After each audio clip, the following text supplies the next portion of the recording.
I will move in to closer to the modem, okay? But so just let me know as the night goes on if there are any major issues. That is number one. We can't join in the music.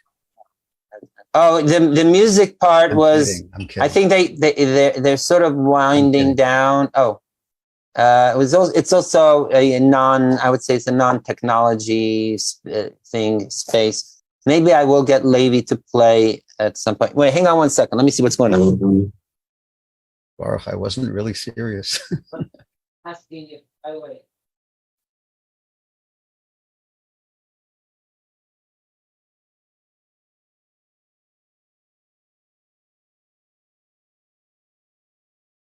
I guess we'll have a musical interlude between courses.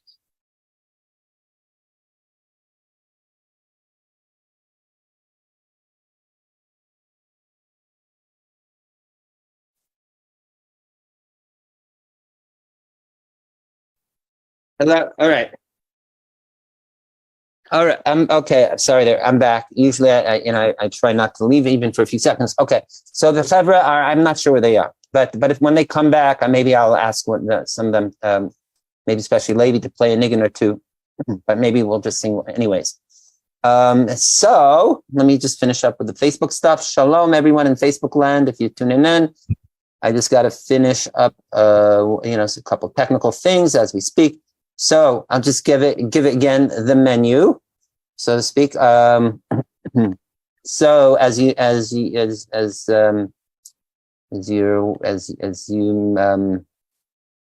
for those who've been tuning in regularly, you know that many a times we start off with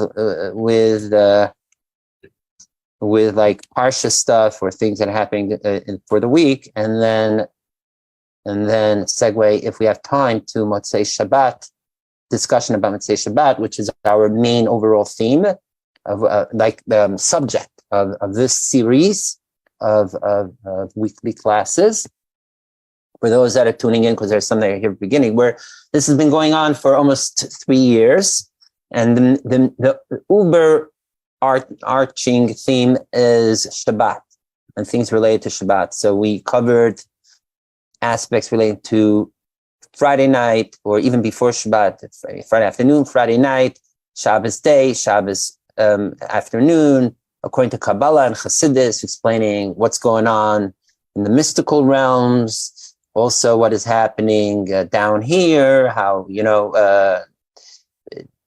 mirroring what is going on up there, as so much of Kabbalah is, and also with Chassidic insights, what's going on, and so now, like a couple months ago, we started about Motzoei Shabbat, about Saturday night.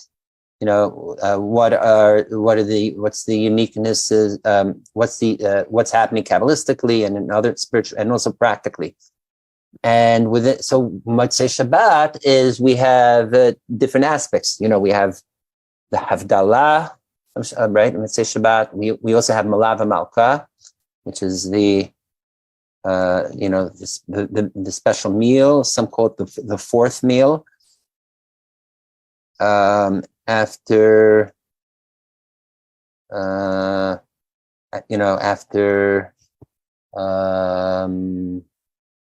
the third meal, Shal Shuddis, right?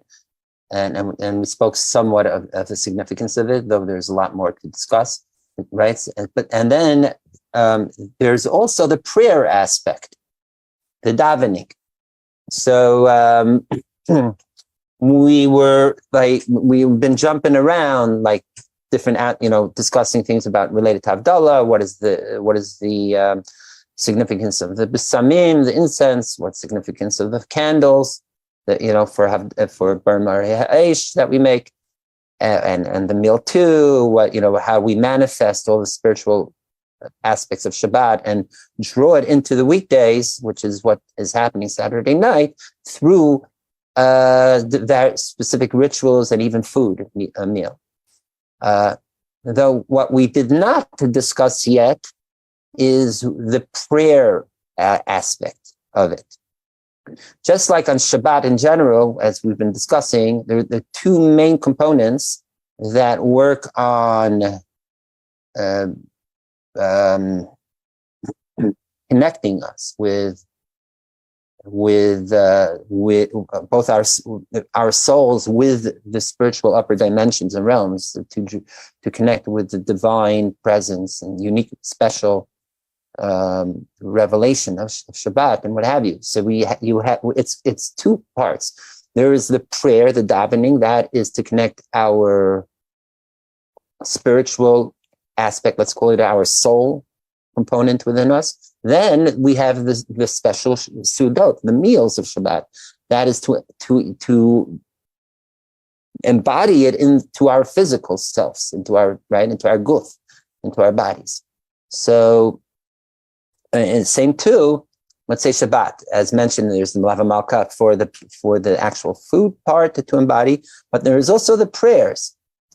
Now, unlike Shabbat, where we know we have very special long prayers, Kabbalat Shabbat Friday night, there is long Shachrit and Musaf, and even Mincha, get the special Shemona Esrei.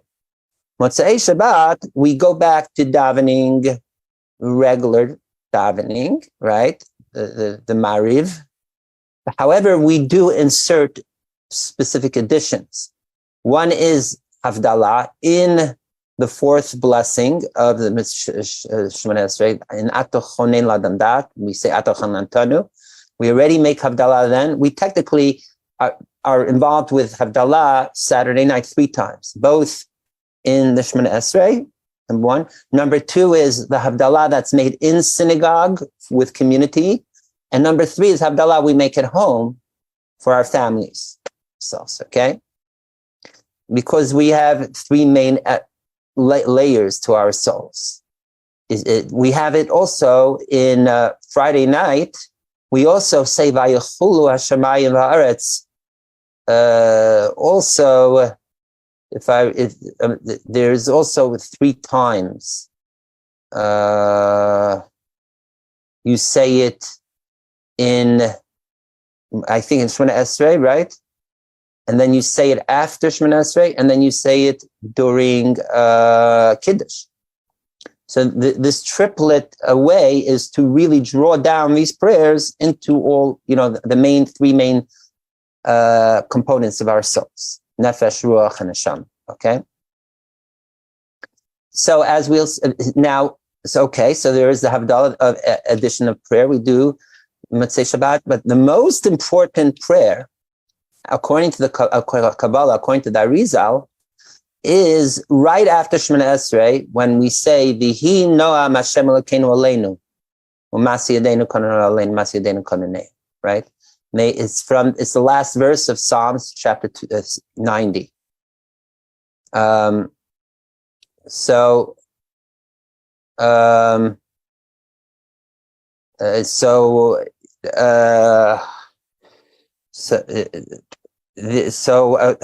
And in fact, we were going through the Lurianic Kabbalah writings of Chaim Vital of the Arizal related to Motzoei Shabbat, and we read some a couple weeks ago, right, where he discusses the aspects of the fire, how to hold, to position our fingers to the fire and things like that. We looked also at some Zohar on it. Now the Arizal, in that special composition called Eitz Chaim, which is the most important collection of the Arizal's teachings, he continues there all about the significance of the prayer V'hi Noam that we say. Okay, so we what we'll do this week is we will reverse the order. We will begin with the Motzoei Shabbat discussion, particularly going through the Arizal, how he describes the prayer V'hi Noam and what it means on Kabbalistic levels and for ourselves personally in our souls. It is also Rosh Chodesh Kislev tonight.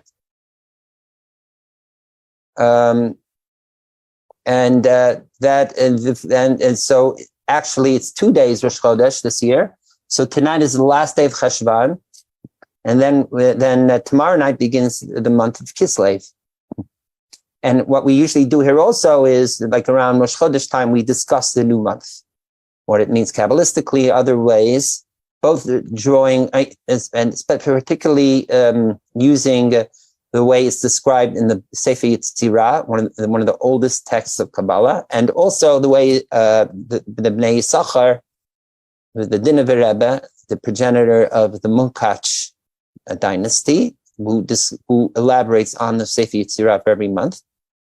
So we'll draw from there and also from other sources, and okay?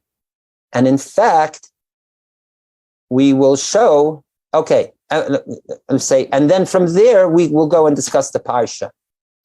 And in fact, we will show that there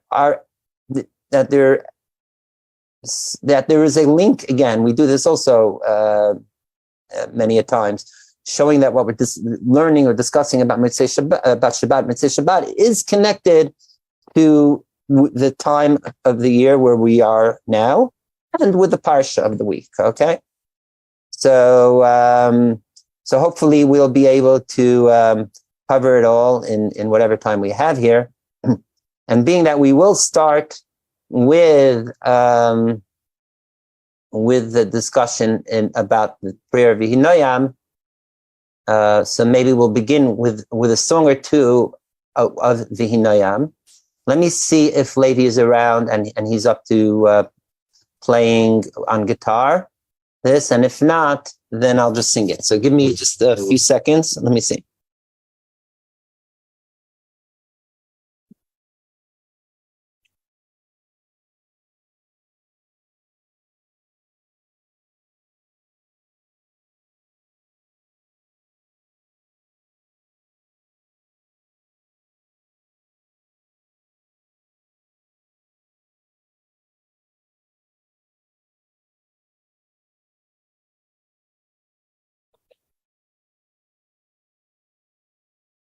Only very dim.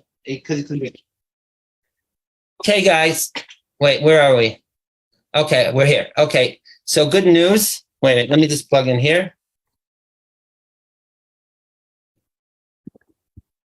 Okay, good news is that Levi's back in another room with a couple other musicians who are doing their thing, and he is up to playing a song or two. Vihinoyam. Okay, so we're going to do some musical interlude now to warm us up before we start learning about Vihinoyam. Okay, everyone's done. Everyone's game. Yeah. It's Rush. Hi. Hi. What's up? Aleichem Shalom. When you do the music, switch to original sound. Oh, let me see if I could do that here. That'll be a great help. Where do I find original sound? Usually up near where it says live Facebook recording in the upper left corner. Live. No, it's different by me. Oh, original sound from music. On. I put it on. Fantastic. Thanks for that. So it's on. Okay, so now we're moving to the other room. And okay, ready, guys? Okay, so so how about we do this? We do the Vihinoyam we played before, the Haimisha, and then we could play Shuva Hashem Ad Masai, which is also Vihinoyam. Yes. Okay, so where's a good place to position this? You tell. Do you want to be here or do you want to be on the table? We're on the AC unit and face the camera towards all of us. Oh, okay. See the blank on the AC unit? Yeah. Would be a good tool event spot. All right. So here we go. I hope everyone is wants to be here and will tuned in. Well, all right. So the meaning of the words, and we'll get to it soon, is V'hinayim Hashem Elokeinu Aleinu, may the pleasantness or the graciousness of Hashem be Hashem Elokeinu upon us, and the works of our hands be solidified, be established upon us. And then the third clause is and the workings of our hands be well established within us. Okay, and as we'll see when we learn in the Arizal that it's 3 layers.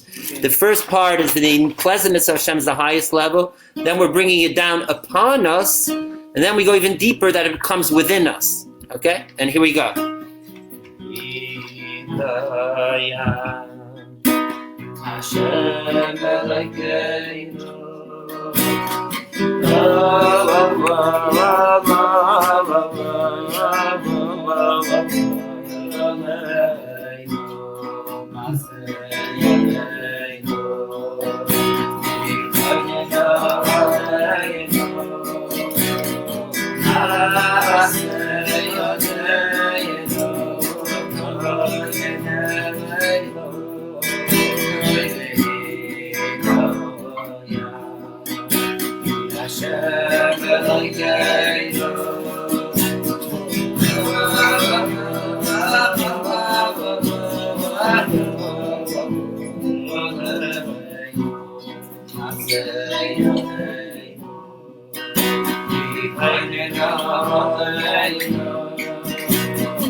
Wow, thanks so much. Maybe you want to get Roy to share something special guest. Yeah, all right. So thanks very much. Thank you very, very much. And to bringing from different worlds coming together. Yes. And all right, so I'm going to go back to the other room. I just have to get back into the other reception realm.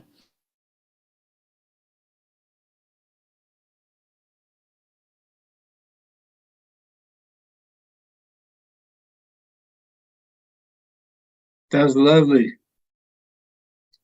You're offline for a minute. Sorry. Gewalt. When you get back, just remember to switch back to turn that thing off again, so that it'll Yeah. press everything for the speech. For what? Oh yeah, so it'll be better for speech. Okay, I'm back here. Let me check it out. So you say to put it back to original sound off. Okay, done. Great. So welcome back, everyone. That was really exciting, and especially for Rosh Chodesh. Last week we sang the special Rosh Chodesh Kislev song. Wait, I'm sorry. Last week we sang Rosh Chodesh Kislev song. I will say like this. Let me just say consensus. Does anyone want to hear one more song played with instrument, or should we just go into the learning? It would be the same song we did last week, Rosh Chodesh Kislev song. Yeah, you do? Yes. Yeah. So people are into one. Okay, one more song. Okay, let me just double check if they're up to it. Hey, lady, you got requests that it's so gewaldic. They want to hear one more song. You want to do a song? Sure. You up to it? Only if I'm there. I'll bring it back here. Okay, guys. All right. So we'll do just one more song, and just because the Rosh Kislev song. And then we'll delve into the Kabbalah. By the way, just so you know, there's a tradition to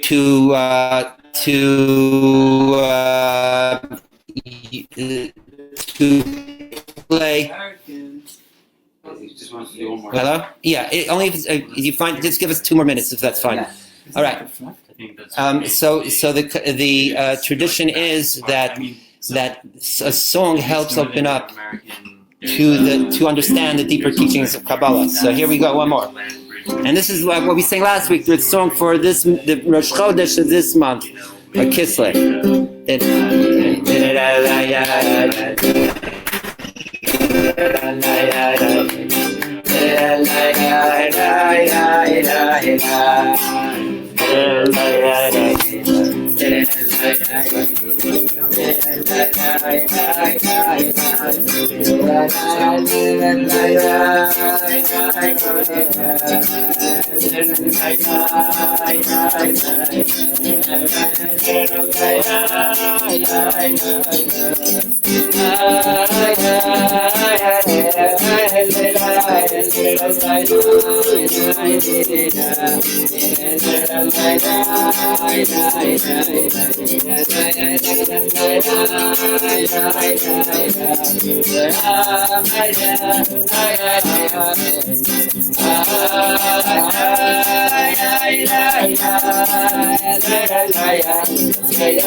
Woo! Thank you. Hey.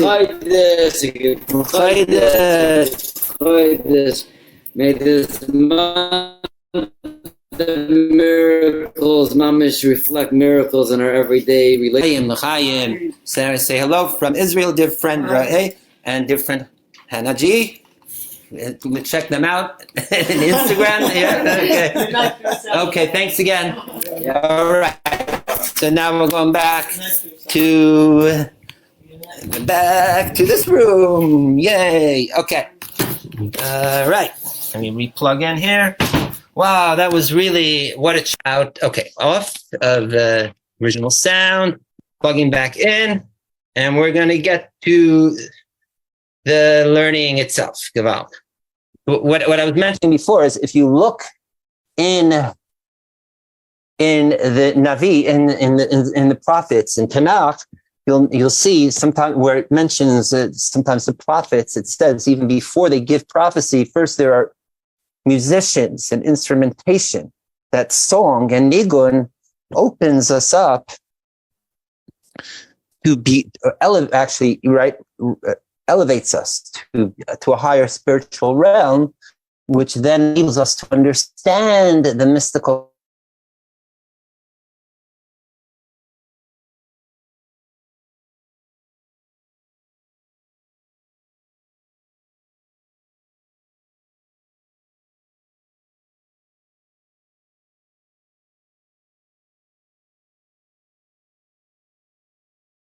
Okay, so I'm going to share screen now.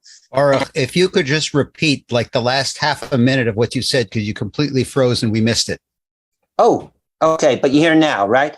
Yes. Okay, sorry there. So what I was saying is that that according, if you look in Nach and Navi, in the prophets and other places, that the prophets themselves, what got them to that state of prophecy and to understand higher mystical realms was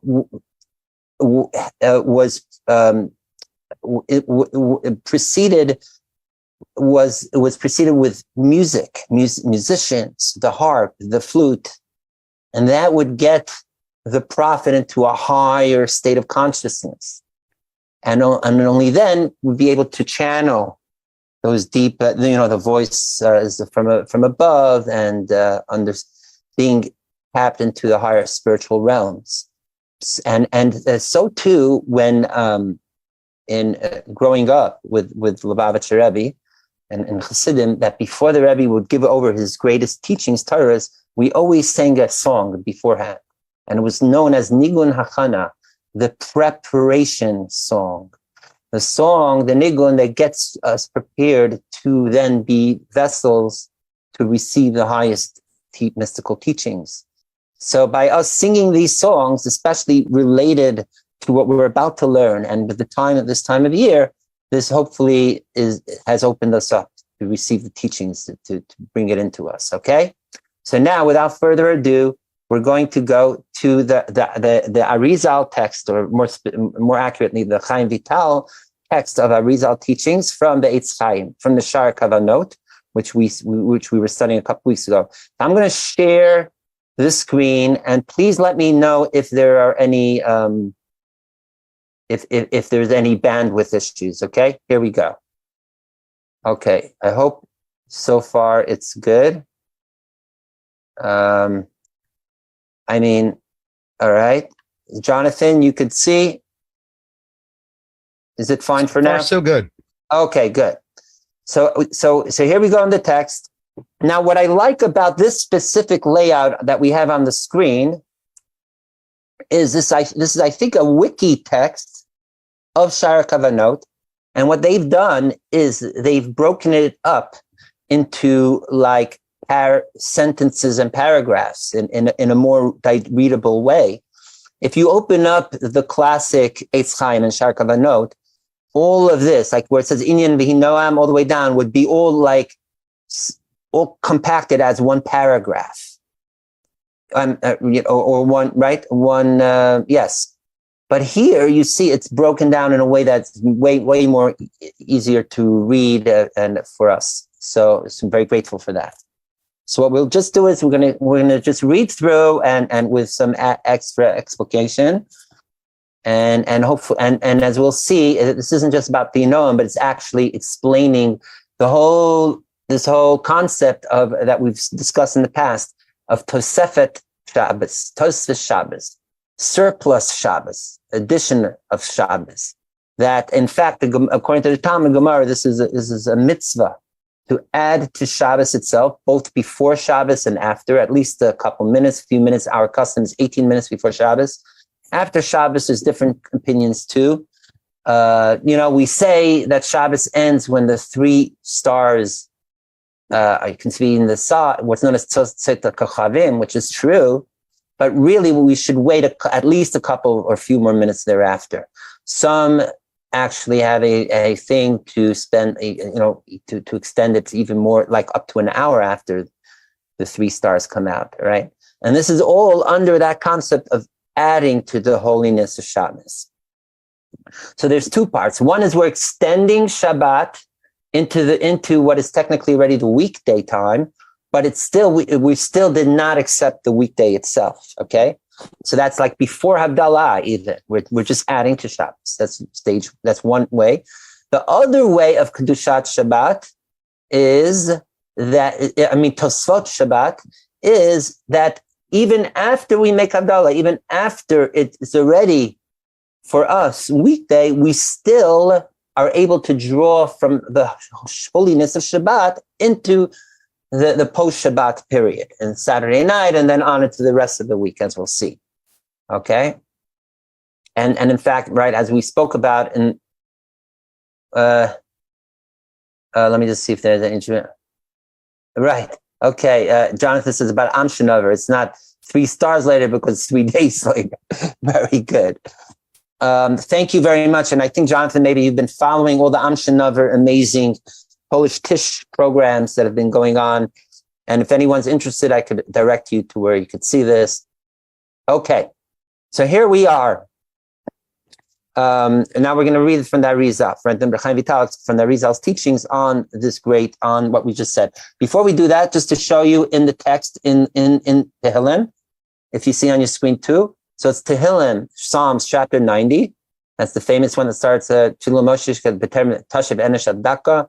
And then Shuva Hashem Ad Matai, return Hashem to when? V'nachma L'Avdacha, have comfort, give comfort, consolation, your servant, blah, blah, blah. So, you satisfied in the morning, and we rejoice, make us happy, and bring your glory upon your children. And then comes the last verse, may the pleasantness or preciousness, graciousness, the translation here, of Hashem, our Lord, upon us, and the workings of our hands will be fashioned or established upon us. So these two levels is way up there, then it comes down like lingering above us, but didn't fully penetrate us. And then comes the third part, Masiden Kaneu, when it comes really the workings of our hands established within us.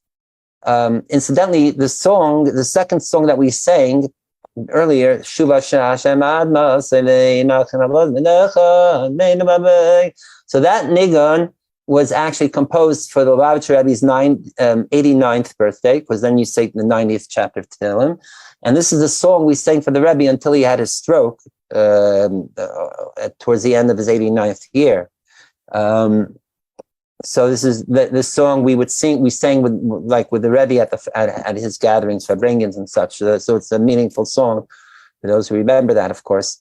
So now let's get back to the Shar Kavanot itself. Now we're going to see, first we're going to have an introduction of what is this whole concept of adding Shabbos for ourselves into the weekday time, and then specifically how it's broken down in this verse. Okay, so here we go. Inyan v'hinayam de Motzoei Shabbos, the upper right hand corner. Inyan v'hinayam, the idea of the concept of saying v'hinayam, shenaygin leimeh b'chol Motzoei Shabbos, which the custom is to say every Motzoei Shabbat right after Shemona Esrei of Ma'ariv. So now he's going to explain it. He says, I'm going to explain it.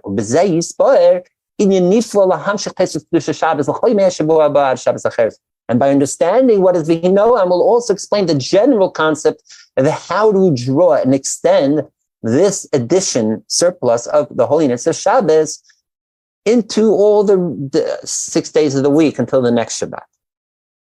So now he begins. Hine, Mizmar Zesh of V'hinayam, this psalm of V'hinayam, we want us to say it, this whole verse, because actually after V'hinayam, that is the first verse you say, but then it continues we continue saying the next chapter 91, which is Yoshev B'Seiter Elyon, right? Let me see. Yeah. And then we say the whole chapter 91. Interesting. But here, the Arizal is not going into the next chapter yet, 91. He's just going to explain the significance of this last verse of chapter 90. Okay, so he's saying that you have to say it all standing, meaning he's saying both because we begin with that last verse of chapter 90, and also all of 91 should also be said all standing. At least if one cannot stand for all of it, say at least this verse, I'm standing, and then when it comes to Psalm 91, you could sit down, but preferably stand for all of it. Why? What's so important, and why keep standing? The reason.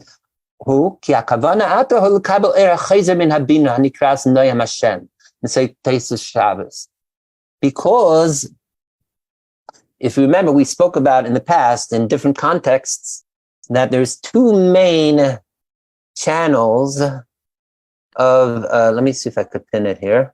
You see me more. Okay. There's two main channels that of light that happen. There's the Or Yashar, that's the regular light, that's generally what we think of like coming down from above. But then there's the reflective or rebound light. That's the Or Choser, the returning light that comes after the light comes down, or even not. Then there's the light that goes up, right? So in our context of Shabbos, there is light coming. The Shabbos light that we receive, the light of Shabbos, is all mainly Or Yashar coming down. And then it is during the weekdays that once we capture, so to speak, the energy of this Shabbat light, that then we could reflect it back up, and with that in the process also elevate ourselves. So the Or Choser in this context is associated mainly with what's happening with Tosfot Shabbat, what's happening at the end or after Shabbat, post Shabbat light. Okay. Now remember, it's the same light, but it's just being reflected back. So similarly, what he's saying here is that the surplus of Shabbat and light, so to speak, energy that we take in, we absorb by Motzoei Shabbat. Now it's our time to give it back, to release it, to let it go back up. Okay. Incidentally, this idea of the two thrusts of light, what we say yashar, directly, or more specifically, milmaila lamata, going from above down light. And then the or chazer, return light, which is milmata, from down here, lamaila, going up. This is reflected in the other aspects of that we're hopefully going to get to discuss tonight. Both the light that's associated with this coming new month of Kislev, and the light associated with Avraham and Yitzchak, respectively, and also Yaakov and Esav, respectively. Okay? So therefore, there is, overlaying this idea connects with all the things hopefully we'll discuss tonight. So now what he's saying here specifically is that this great light that comes down to us originally from Shabbat is channeling through the sphere of Bina, right? Because Bina is the first of all the Sephirot. It's this first Sephira that begins expansion and full illumination.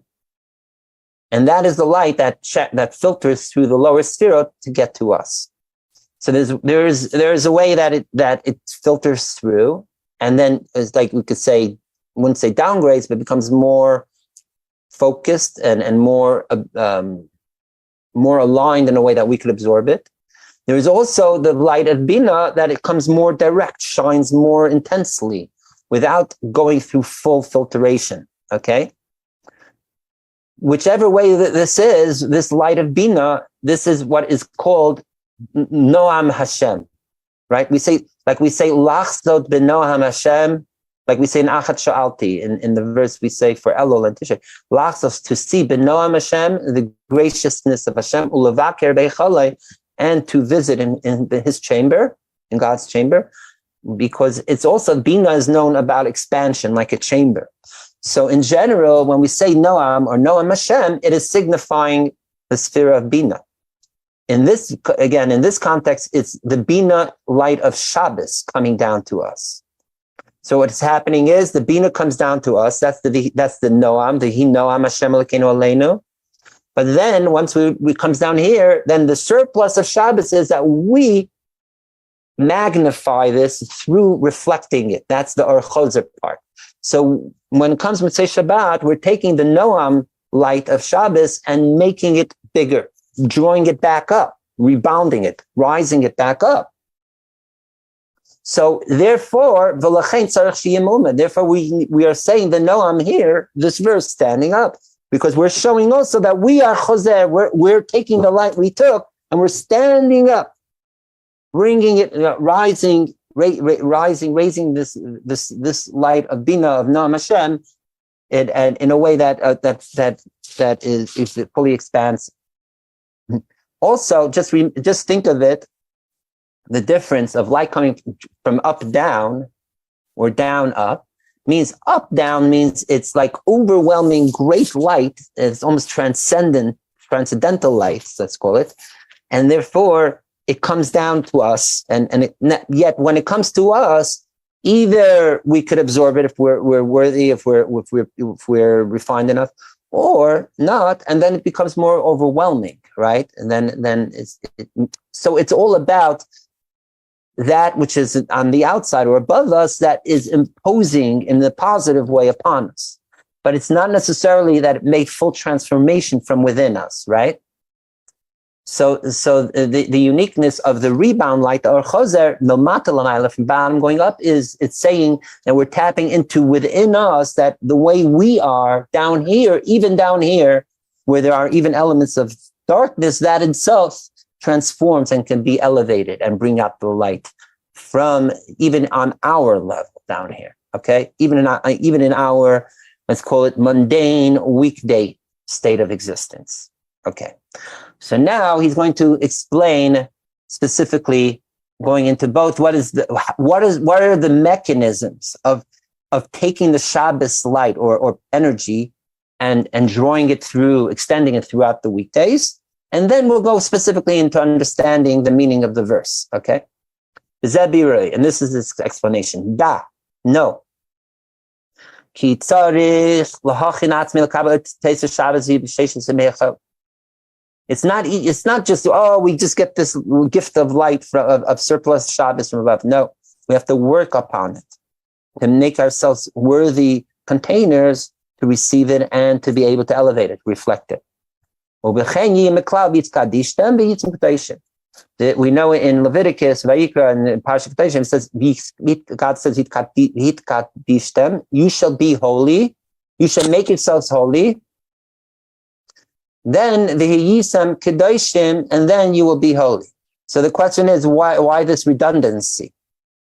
Why 2 times? So here we'll see in the context that the first part, Biskadishtem, is, let's say in the Shabbos context, means that is the Shabbos light that God shines down upon us, the holiness. And then we absorb it, we capture it, we receive it. And then comes the second part, V'yisam kedoshim. Then we have to work with this to keep this holiness going on our terms, on our weekday level. Okay. And this is a great thing. That what a person to sanctify himself in the weekdays from the holiness of Shabbos that preceded the weekdays.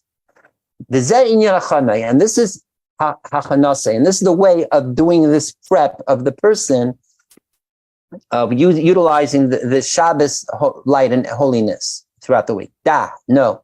Shabbos nitaysef kedusha ba'adam naran shalei. That every Shabbos there is a holiness is increased in the person's 3 levels of his soul: his nefesh, his ruach, and his neshama. As we spoke in the past, that there are 5 main layers to the soul. In hierarchical lowest is nefesh. Above that ruach, above that neshama. That is the main part of the souls that are within us. Then there are 2 higher levels, which are more aura, more transcendent, that are not fully absorbed in our bodies. And that is chaya, and above that, yechida. Okay? By the way, I just want to give a shout out that Reb Dov, I think, came in. He's in the house. And you have dear friends here from Michigan on. So I'm so happy. We spoke about you earlier and all the great things you do going up to East Lansing. You keep the Aveda, your shlichus going. Amen, amen, amen. Okay, let's continue. Now, there are different types of people, categories. There are those that are more tapped into their lower soul level, or we could talk about chakras if that makes more sense. But whatever, we don't even need to. That if in the gradations of the soul, there are those that are more nefesh related. Nefesh is more the most prime, the one that's most manifested into our physical experience or behavioral or activity experience, right? Holo continuation, meaning that there are those that are more tapped into their ruach level, which is more the emotional, more spiritual. Then there's higher than that. There are those that are tapped into the highest just neshama level, which is pure soul energy. Like the tzaddikim are mainly always in the neshama level, okay? But most of us are most probably on the nefesh level, and maybe if we're lucky on the ruach level, okay?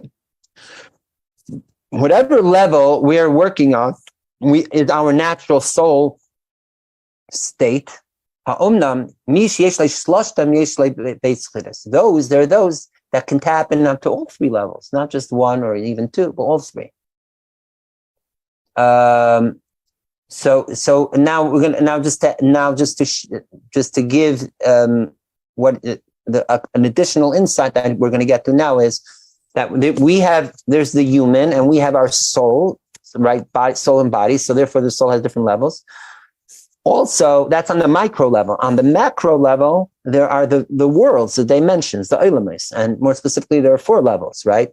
Also in lower to upper levels, there's Asiyah, above that Yitzirah, above that Bria, and then there's the higher, most spiritual realm is Atzilut, right?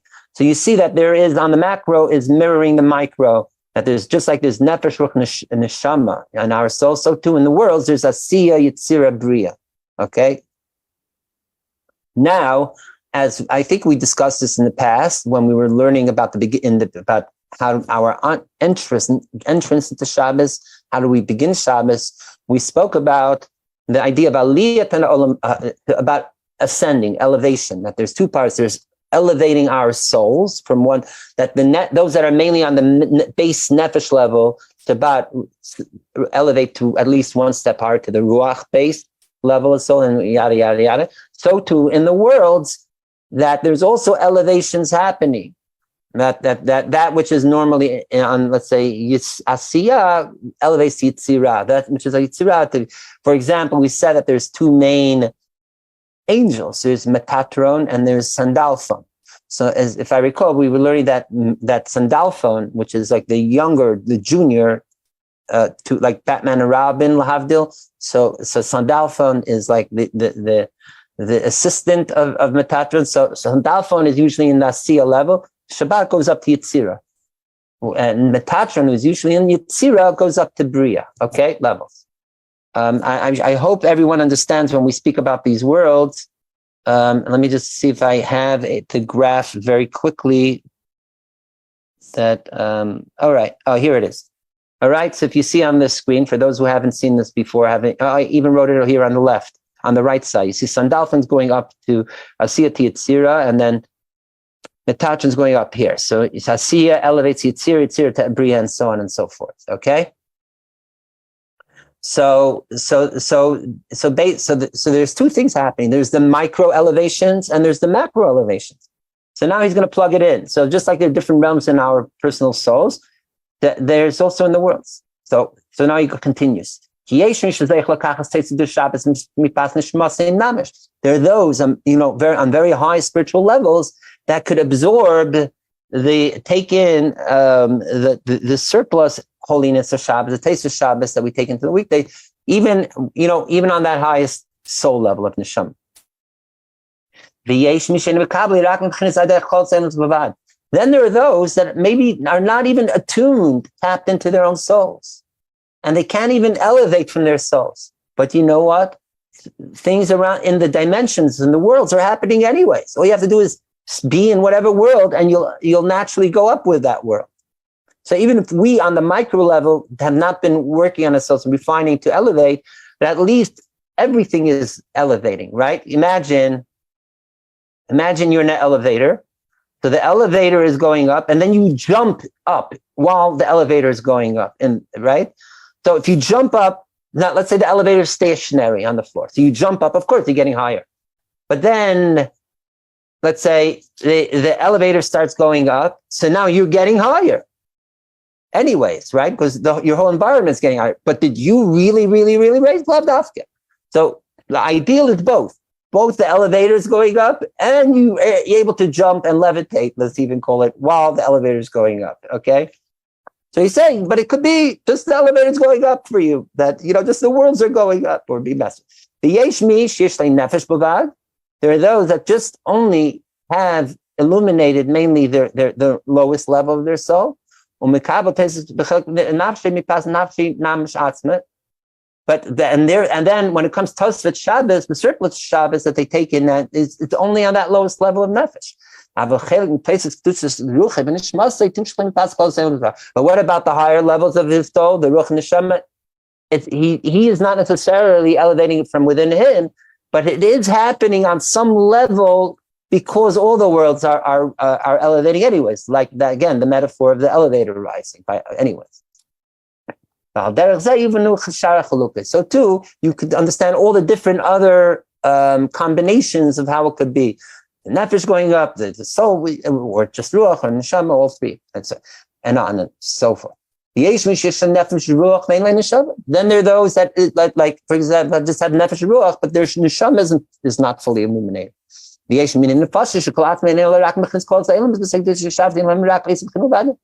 there are those that don't have any aspects of able to relate or tap into their souls to elevate, but at least they're hanging on to the worlds that are going up or receiving the surplus of Shabbos.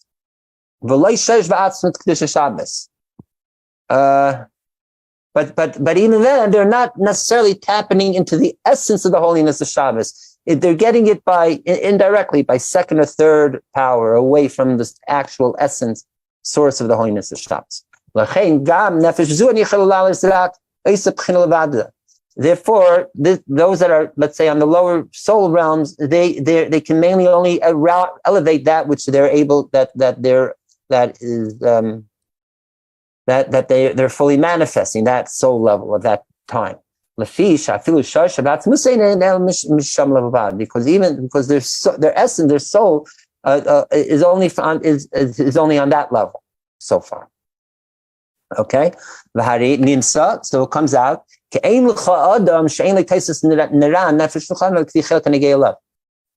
there is no person that is not tapping in to some way of the surplus of the soul, that it tailored to their specific soul print of that time.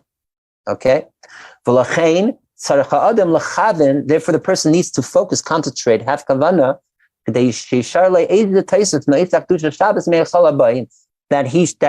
there should still remain, there should be that extension of the surplus of Shabbos from that Shabbos going out into the weekdays after Shabbos.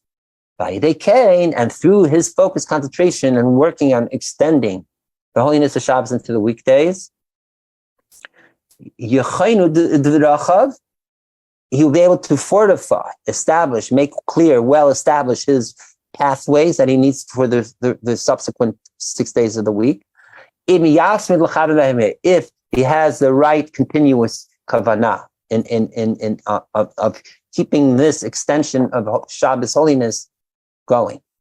And if he keeps this kavanah well, properly, so then he's assured that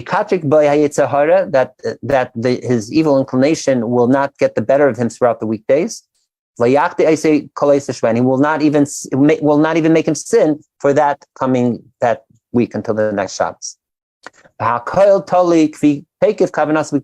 It's all dependent on the intensity of the individual's kavanah with holiness and purity in this area. Okay, I'll pause here if anyone has any specific question. Does anyone? Can you recap for those who have just joined? What's okay? Okay. By the way, before we continue, I see Steve Leeds has a message. Mike was too far from the sound source. Actually, it's not. Maybe it's just because we're share screening, so it's not. Camera and mic are on the same piece of gear. Move camera back to include a wider shot. Then move mic back with it. Is this what you mean? Like I'm doing? Good luck getting him done. Shaking the rat because is nishkit. Okay, I got that part. Okay, very good. All right. So who's Reb Harvey tuned in? Gavaldik. Yeah. So to recap very quickly, we're about to delve into the Arizal explication on the main, what he sees as the main important prayer of Motzoei Shabbat, which is the verse V'hinayam that we say after Shemona Esrei of Shabbat.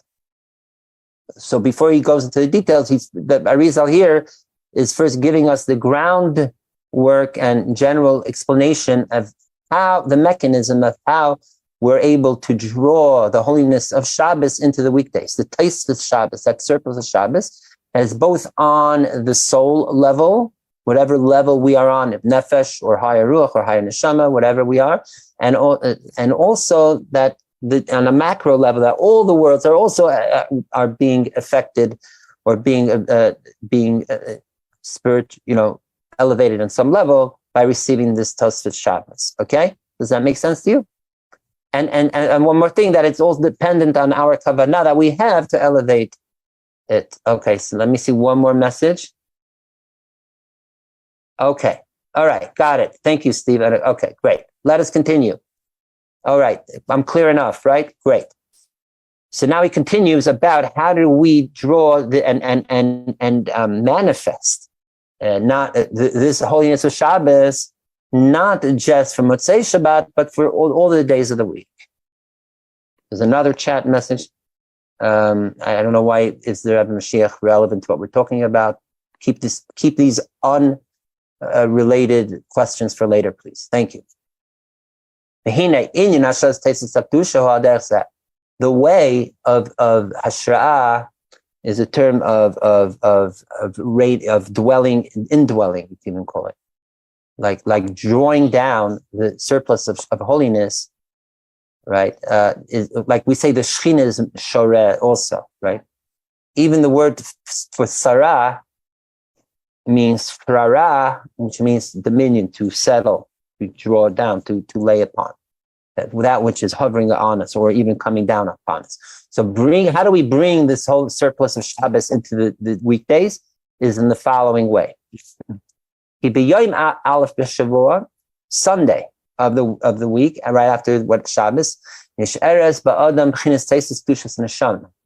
then certainly the highest level of our souls, the highest level being of the soul that's within us, neshama, as we said before, neshama is above the ruach, which is above nefesh. So the holiness of neshama part, the holiness of neshama, it lingers, still remains with us for Sunday.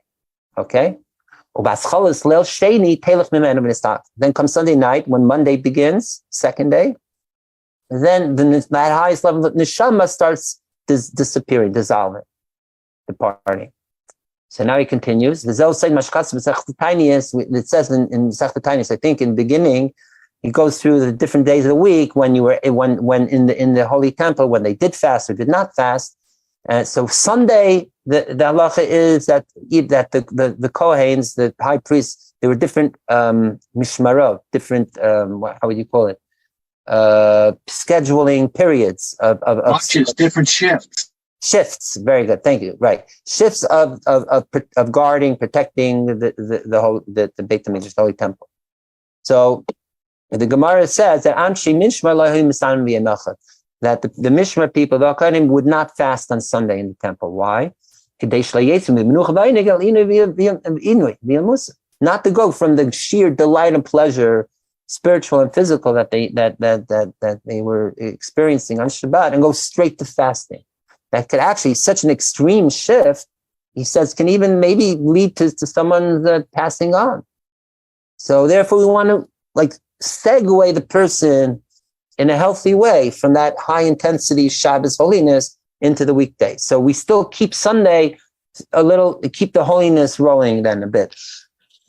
And therefore, it's ideal not to fast on Sunday. Unless, if I recall, it's a nitcha fast, or it comes out that time of the year.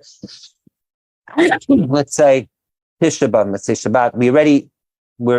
Jonathan asked a couple of weeks ago if it's not ideal to fast, let's say Shabbat, why do we, let's say Tisha B'Av, begin that night? And I forgot to look up if anyone openly discusses it, but just intuitively shared that usually, yes, generally you're not supposed to fast, but then when you have a formal, big, major fast that is of great importance, then you could say that usurps in a way, even if there's a Shabbos way. And in fact, you're able to bring out a holiness. By the way, incidentally, just know there are conditions where you're allowed to fast even on Shabbat. It says if someone, let's say a Talmid Chacham, in general, if someone has pleasure, delight to fast, there's such people that actually love fasting. So for them, one can say that, audio is unclear, Dove says. Are others experiencing that? Okay, thank you.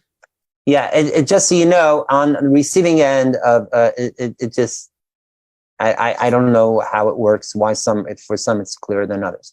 Anyways, maybe it has to do what level of the soul you're on and able to absorb the holiness. I'm not saying and not to categorize people what level they're able to hear their soul. Anyways, so again, so in Shabbat, there's actually technically times you can fast. If you have real delight to fast, so there are those you say you could do. Mike, for example, there's the idea of Tainit Chalom. If you have a nightmare, then there's a tradition at times to people fast because of that the next day.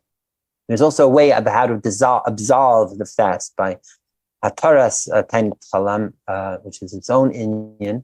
The point being that they say that if someone is, let's say a righteous, a Talmid Chacham, someone is, for him, it's more important to yes fast, not just to absolve the fast, for sure. So in that case, actually, if he wouldn't fast, then he would be in great he would be greatly disturbed and be uncomfortable, even pained emotionally. So for him, he would be able to fast even on Shabbat. Okay. And so we see that it's the idea of Shabbos, more important than just the eating the meals, even more important is to have the oneg Shabbat, the delight of Shabbat. So I don't know if this is a message to people who are anorexic or bulimic, chas v'shalom, that actually like, I don't know, maybe I shouldn't mention that, but just, just extreme. They should firstly, take care of it's a serious health issue. But whatever it may be, sometimes not eating. Maybe I'm just thinking now, maybe that's why there's some that have a custom, especially in Chabad, to eat minimally at least for Shal Shuddis. And we said once in the past, because it says during the man, 3 times the word Hayom today, and related to eating the man. But the 3rd time it says Hayom, it says lo tasim malacham, not to do work. And the lo, the negative part of it is transposed upon also food, that for the 3rd meal you eat less at least. Okay, so we see at least there's an expression of that. Moreover, it says in Shulchan Aruch, in fact, that if you really ate a lot for the 2nd meal, day meal, and let's say especially these days of the week, a year, that early days, night begins early, right? So you could still you feel really full from the Shabbos meal, and then you have to go eat a 3rd meal. So there, halacha says that in such a case, if you're not supposed to, you don't have to gorge yourself and just stuff yourself. And you could just take taste of some food, some fruit or mezonot, and so that suffices. Again, because the primary emphasis of Shabbat is not to eat as much as it is to eat even matamim, great delicacies that you don't eat throughout the week. And hopefully we'll get to discuss matamim also, because it has to do with our parsha, with Yitzchak eating, the offering, that which Yaakov brought to Yitzchak to eat was called matamim also. We'll get to there maybe, hopefully. But there is a thing, but even greater, as we mentioned, is just to be in a state of bliss and delight. And therefore don't overeat. Okay? So let's continue here. So therefore we don't fast. Traditionally we don't fast on Sunday. Because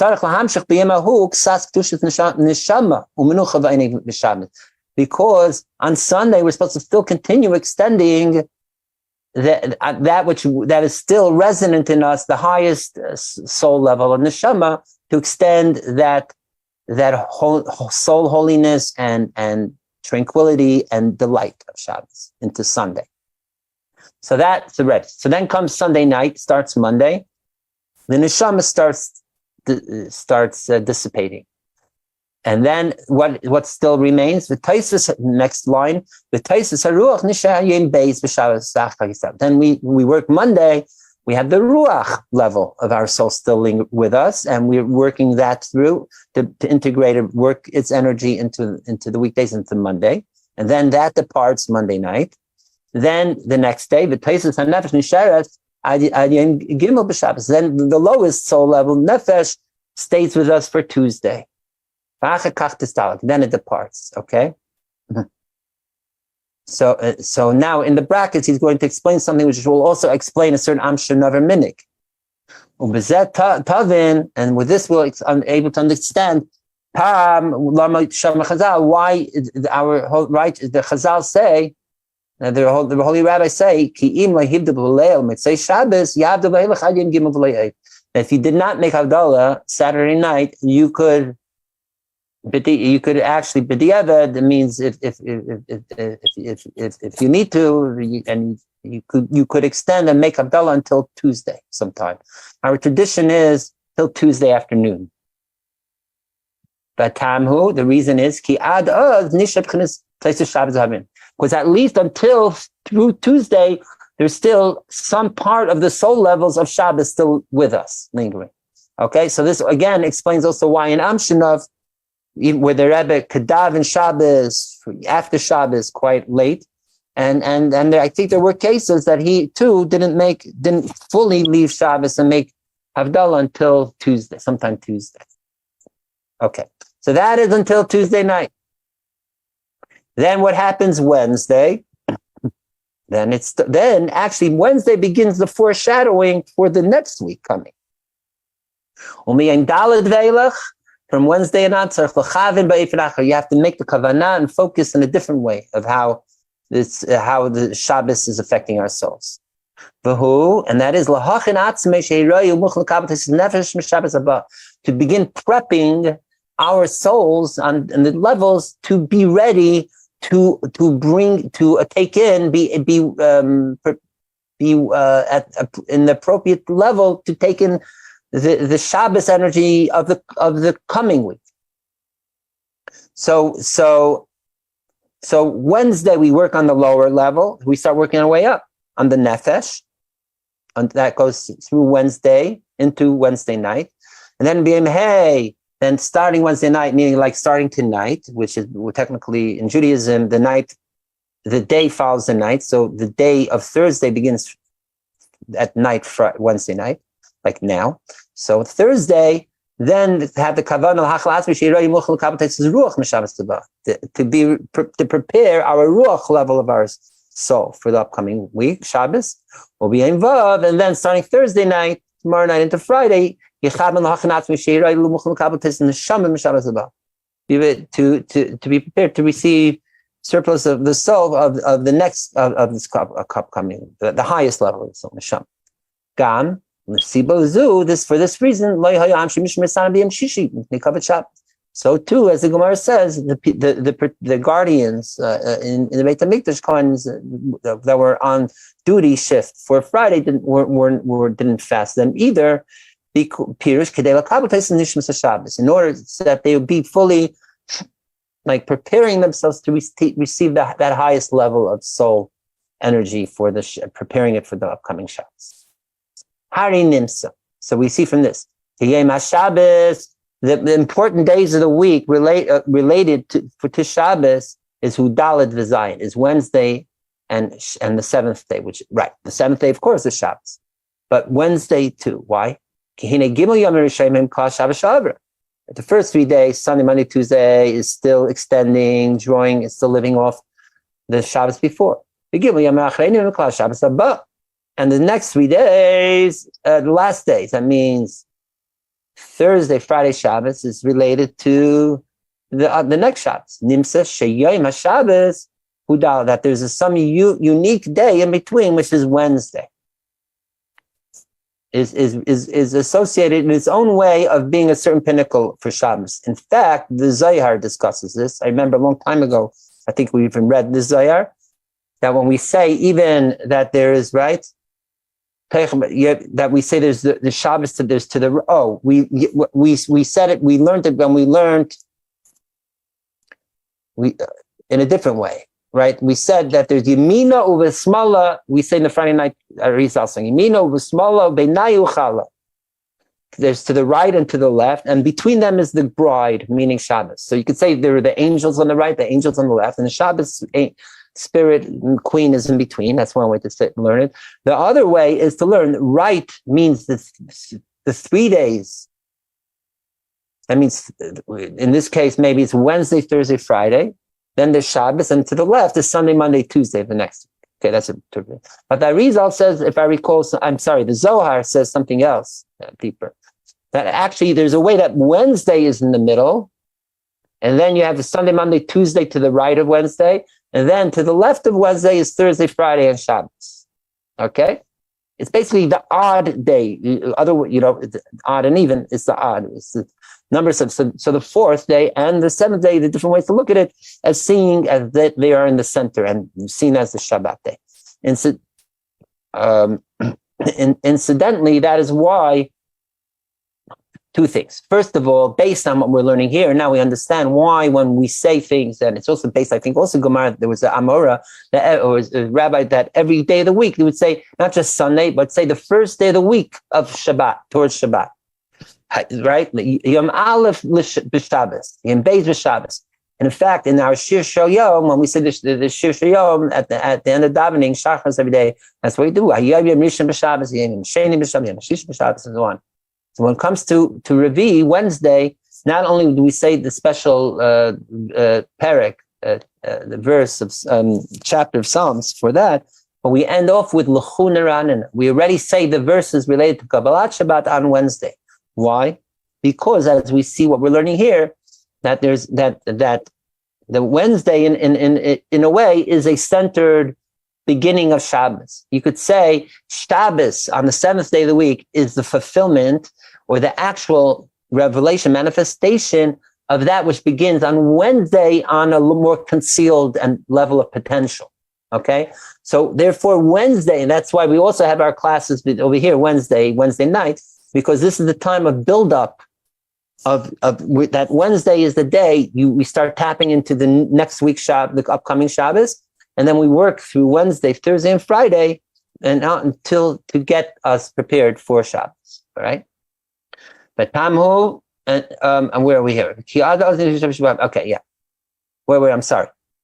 Yeah, okay. I'm sorry. Nimsa Sheyem Shabbos Udalit, right? That Shabbos. Then in a certain way, that the other unique day that's related to Shabbos throughout the week is Wednesday. That if you have these proper connections of how our nefesh for Wednesday, ruach for Thursday, neshama for Friday, preparing them, then we will merit to have the appropriate surplus of Shabbos energy for the upcoming week. So we see that we explain. So now we see that having the kavanah for receiving the Tosfot, the surplus of Shabbos, is not just relegated to Friday afternoon or Motzoei Shabbat, which is the technical times when we add time to Shabbos, but it's for all the 6 days of the weekdays. Because any of the 6 days of the week, it's either associated with drawing from the energy from the week before, that passed, or to prepare for the upcoming Shabbos. Let me just see something here. Oops, sorry.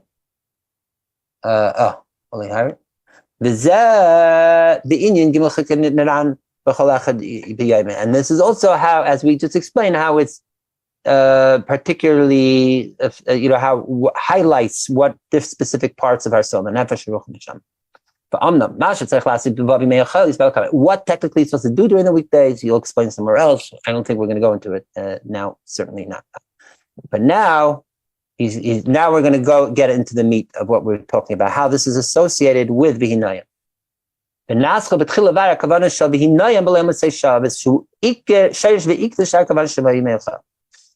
we're going to explain the kavanah related to specifically the Hinayim from Motzoei Shabbos, which is the source and root for all the kavanot for all the 6 days of the week related to our soul levels. But even before that, he has to make another introduction. And now he's going to explain, like I shared orally earlier, the two components of that relate to Shabbos and elevating, meaning the elevation of our souls, which is through prayer. But then there's also the elevation that comes through there's elevations, through prayer. But then there's also the elevation through the meals that we eat. Okay, no. And there's two aspects of Tosfos surplus Shabbos that is increased through Shabbos. One is through the kavanah of prayer, davening itself. The other is through the kavanah that we apply during our meals, the sudot of Shabbos.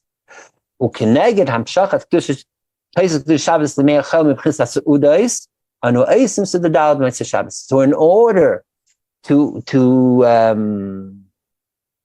now just to highlight, to emphasize and to magnify, to draw that Tosfos Shabbos for the weekdays on the meal level, that is what the fourth meal of Shabbos, of Motzoei Shabbat, which we call Malava Malka, that is what Malava Malka is accomplishing. For us to tap into the way it is in our physical way, and the way we set up for our Malava Malka will also set up the way we relate to food and eating and bodily energy throughout the oncoming days in the next week. The kavanah sahi, what is the kavanah of through Malava Malka and the meal? The most general kavanah is to draw down the light of the holiness of the meals of Shabbos for all the meals of the week. So that is on the meal physical food level.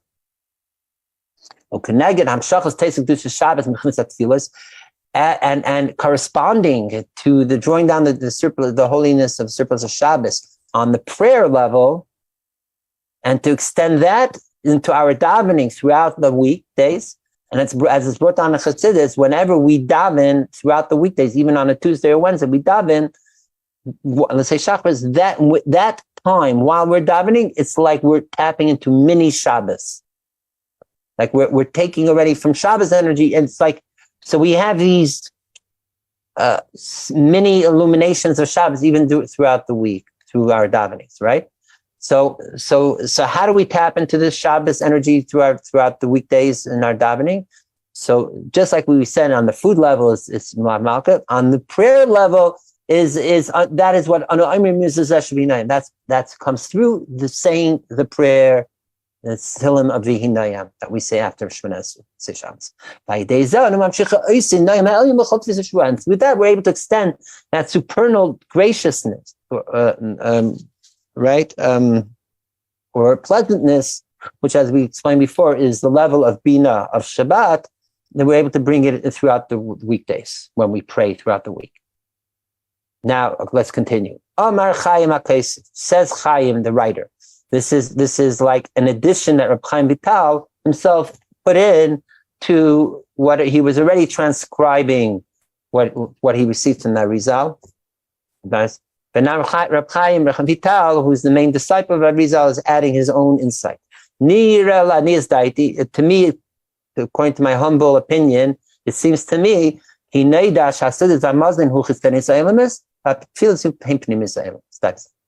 that the food we eat, and let's say Shabbos, when we're eating the meals, that is tapping into, and we're elevating the outer realms of the world's dimensions. Okay, that's elevating, in addition to our body and soul being elevated. But on the macro, on the environmental element, it's elevating, but just more the external parts of the world, which is inferior to the inner part of the world. So, right, because it's more physical stuff, eating food. That tefillos, but prayers, where we're davening, tapping directly into our soul. Not only is it elevating our soul, but it's also tapping in and elevating the innermost realms of the world. That means in the world of Yetzirah, that's when we eat. So then it's tapping into the outer realms of Yetzirah. And when we daven, it's tapping into the pnimius of Yetzirah.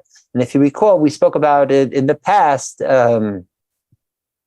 more of the mechanism, different opinions, how it works, that the inner realm of the lower world elevates and becomes the outer realm of the higher world, right? So like the pnimiut of Yetzirah, let's bring the graph up again, let's say the Yetzirah here, the inner part of Yetzirah elevates up to Bria and then becomes the outer realm of Bria, all right? And so on and so forth. Incidentally, when we speak about the outer realm of something, sometimes it is explained as being inferior, as we're learning here. Other times, there's a level of the external, the outer realm of a world that actually is saying it's so superior, it's so great that it's too big to go into the inner parts of that world. And in that way, the outer part of that world is maybe superior. And that is known in Kabbalah and Chassidus as the makif, the surrounding. It's almost like an aura. The aura is so great, they cannot come in. Like on the soul level, we say Chai and Yechida, which are the highest levels and the most essence levels of the soul, that they're so lofty and great that they're beyond body. So they translate or actually they don't come within our bodies, but they surround our bodies like an aura. And then, so the Chaya is the closer aura to our body, and then the aura of the aura is the Yechida, which is ironically the highest point. So in that way, it's that which is higher is actually what is most outer. But when you're looking at it from the perspective of what is more manifested in the body, you would say that which is inner is closer and deeper, and therefore more superior. Okay. V'zev kavanase. Now he's going to go how this plays out in the worlds. Before we saw how it works in Nefesh, Ruach, Neshama. Now, there's going to be, from here on, there's going to be more technical Kabbalistic terms. We're not going to go into explaining all the details of it, unless people specifically have a question or want to know. Just check. Aaron Varity is asking, I'm just looking in the text, if anyone, and the comments and things before clear. Masi Yadenu means the workings of our hands. That's very literal. Masi Yadenu, meaning that which we do with our hands, the workings of our hands. I think I once saw striving, and I like that. I don't know, striving is a verb. Masi Yadenu is just the workings, it's more of a noun.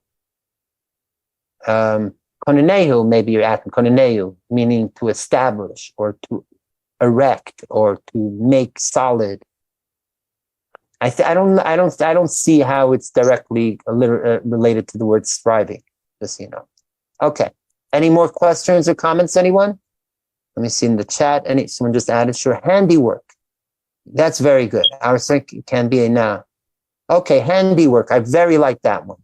Masi Yadenu, our handiwork. Very good. That the word handiwork has both the work masa and hand. Yadenu. Very good.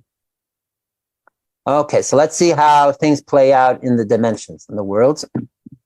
So he says, beginning have kavana of the four worlds in their hierarchical level from top bottom, atzilut, below that bria, below that yitzir, below that asir. So he goes on. I'm not going to read all the words now in the Hebrew because it's a little technical stuff going on. He says that the world, that atzilut, which is the highest, is most pnimiut. That means most inner because it's most lofty, represented by the name Eke, Aleph Hey Yud Hey, or Ehya. Even you're allowed to say it openly. As we know in other places, the Ehya is most corresponds to Keter, Kester, the highest sphere, even above all sphere, which is most associated with Atzilus. Okay, so there's the Pnimius of Atzilus, and there's the Achorayim of Atzilus. There's the outer part. Achorayim means the back, right? Meaning the more external part of Atzilus, and that is another different combination of the name Eya. Okay. Then below that you have the Pnimius of the world of Bria, the inner part of Bria, which is synonymous with the outer part of Atzilut, as we were explaining before. And then from that there's the outer part of Bria, which is the name Yud-Kei Vav-Kei of Sag. That means of the combination, as we spoke about many times, that there's four main combinations. The Yud-Kei Vav-Kei name, there's Ma, 45, Ban, 52, Sag, 63, Av, 72. I don't think I need to repeat it now, unless anyone specifically doesn't remember and wants a refreshing of it. It's basically, the idea is, how do you spell out? Like, let's just take the letter Yud. So Yud in Gematria is 10. But if you spell out Yud, I just said the word Yud. So it's, even though it's a letter, but it's said as a word. So Yud is Yud Vav Dalet. Yud Vav Dalet is actually Gematria 20. So you see the very same letter Yud, and it's just as a letter is 10, but if it expanded as a word, it's 20. So same too, there are four main ways, even though there's multiple other ways to do it, but in the Kabbalah we speak about four main ways to spell out the four letters of Yud-Kei Vav-Kei as each letter being a word. Again, away Gematria 45, above that 52, above that 63, above that 72. So the outer part of Bria is associated with the name Yud-Kei Vav-Kei of the level of 63. Okay. Then below that, there's the inner level dimension of Yetzirah world, which is the outer part of the name Yud-Kei Vav-Kei of 63. Then within that, right, and again, meaning that it's the outer part of Bria descends and becomes the inner part of Yetzirah. And then the Chitzoniot, the outer part of Yetzirah, is the Yud-Kei Vav-Kei name of Mah, 45, which is the lower, inferior level.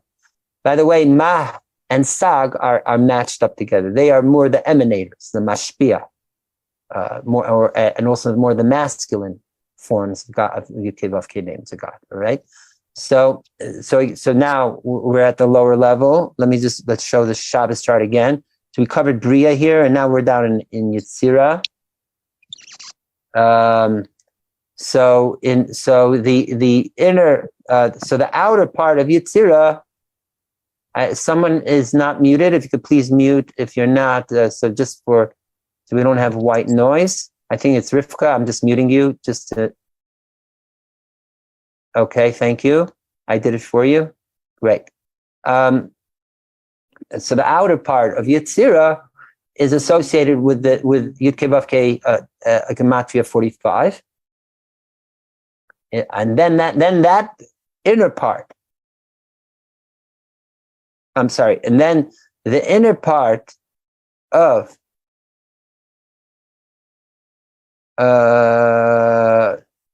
I'm sorry, and then that outer part of Yetzirah above descends lower into Yetzirah and to Asiya, the inner part of Asiya, again, and that is the 45 of Yud Kei Vav Kei, comes the innermost of Asiya, and then the outer part, that means the lowest level of all the four worlds of Asiya, that is associated with the name Ban, with the name of God, Yud Kei Vav Kei, as Gematria 52, Ban, as we call it. And I think we've discussed this multiple times, and that Ma, and we'll see also related, like we spoke about last week, related to,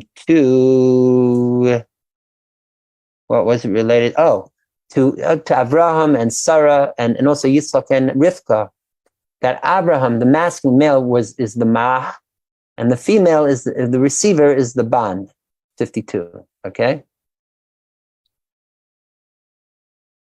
Yeah, I mean, Jonathan is asking future class, could you diagram the names and numbers combination in the respective correspondences?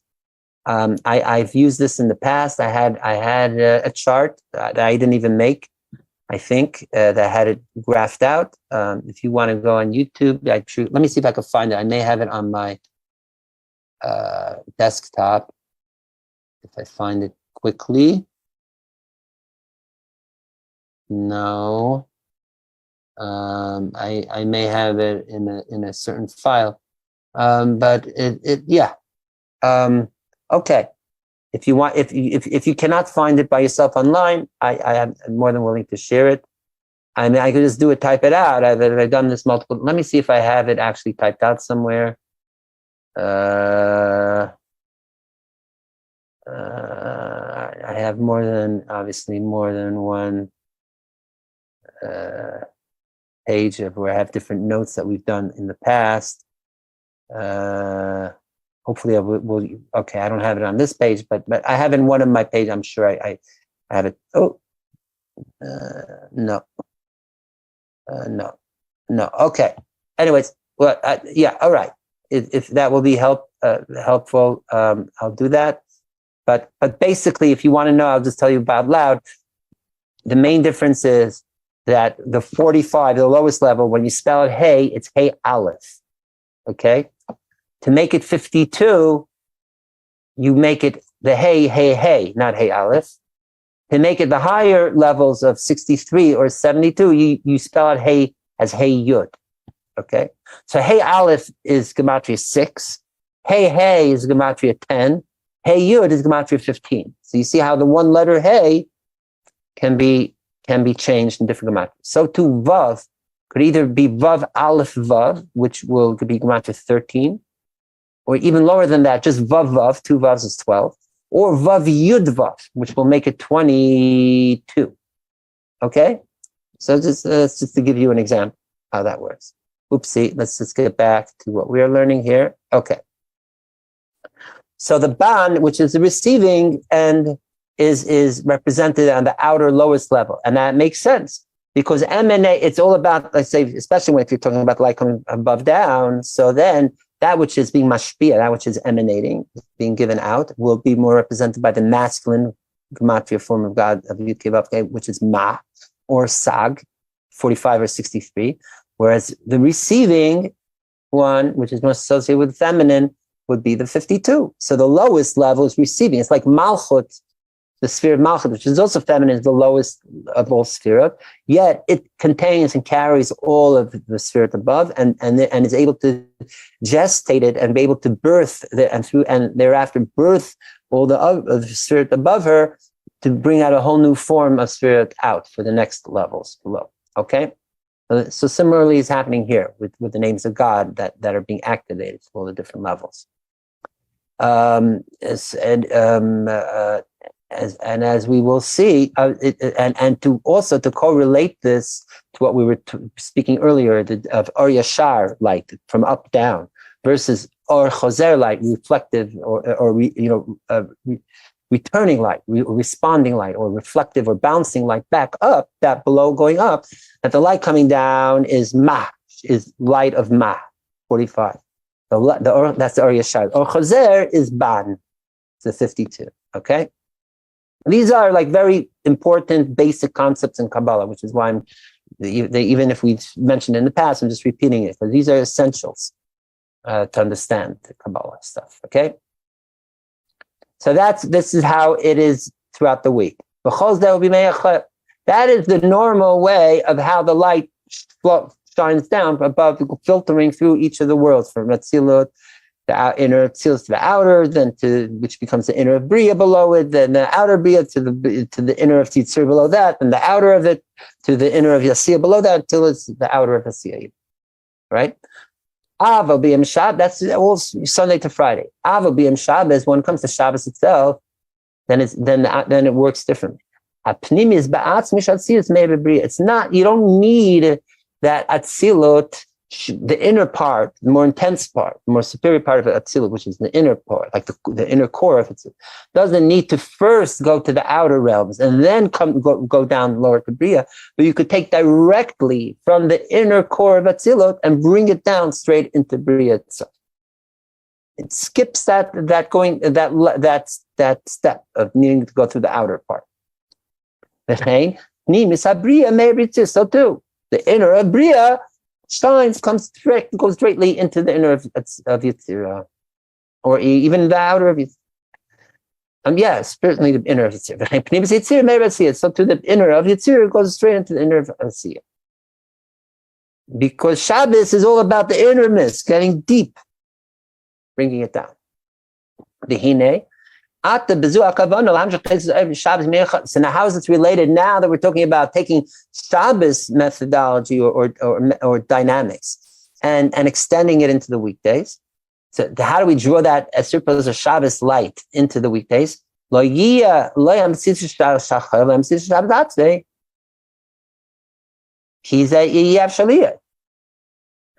so now we lose our nose. If we being that on the weekday, you have to go through the outer level step between the two worlds' inners. So how does it work? How do we to take Shabbos where that only goes Pnimius to Pnimius to Pnimius down? How are we going to take it to the weekday if it has to go through Chitzonius? So then you lose out on the weekday. Like the Shabbos, like you don't get it fully. Then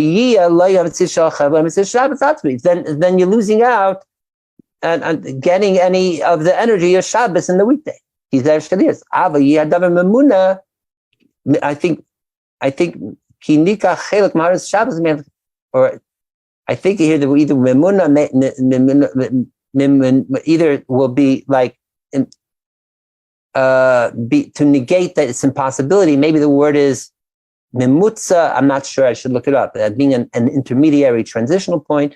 The point is that basically we're stuck. How are we going to continue taking intensity of Shabbos from inner to inner to inner in the weekday, where in the weekday you have to go through outer stages, right? So how are we going to do that? So here the answer is, that is what the prayer of Vihinayam is accomplishing. This is what the Vihinayam is. That hine b'milas Vihinayam, when we recite, and we say the verse and say the word Vihin, it should be Nayam, but graciousness, pleasantness. Chavim have the kavanah lahamshich min atzilut to bria, to draw down from atzilut to bria. That is Vino. And then when you umilas Hashem Elokeinu Aleinu, when you say the next words, that Hashem our Lord upon us, tamshich min bria yitzir, that's drawing it down from bria to yitzir. The next clause, and the working handiworks of our handiworks are established or rectified, erected upon us. That is bringing it down from Yitzira to Asiya. And then the following words, when we say Umasi Yodenu Kainaneu, the handiworks, our handiworks is established, as we said earlier, it's not just on us, but it's in us. This is interesting. He doesn't say you go lower than Asiya, because that isn't about. Even we do speak about that there is spiritual Asiya and physical. Our world is physical Asiya. But above our physical world, there's actually the realm of the spiritual template of our physical world right? And our physical world on a spiritual level. But that's still Asiya. But he's not even going there. He's saying, Umasi Yodenu Kainaneu is doing something even more amazing. It's going back to Bria and drawing it directly down without going through Yetzirah. That means once we take from Atzilut, bringing it down to Bria, and then the normal gradation, descent from Atzilut to Bria to Yetzirah to Asiya. So now the Asiya is now been prepped up enough that it could take the light of Bria directly without needing to be filtered through Yetzirah anymore. So that is Umasi Yodenu Kainaneu, and we're taking that level of Hashem Elokeinu Aleinu of earlier we said, and we're bringing it down straight into Asiya. So we go back up to Bria and channel down directly back into Asiya. What is the Bria? Because it's true that Shabbos, as we showed in the past, and I'll bring it up again on the chart, Shabbos is, as we've spoken about when we were learning Kigavna more than 2 years ago, is all about elevating the Bria into Atzilus, right? And then even higher to Atik Yemen, Atik Kadisha, Keser, and all that. Fine.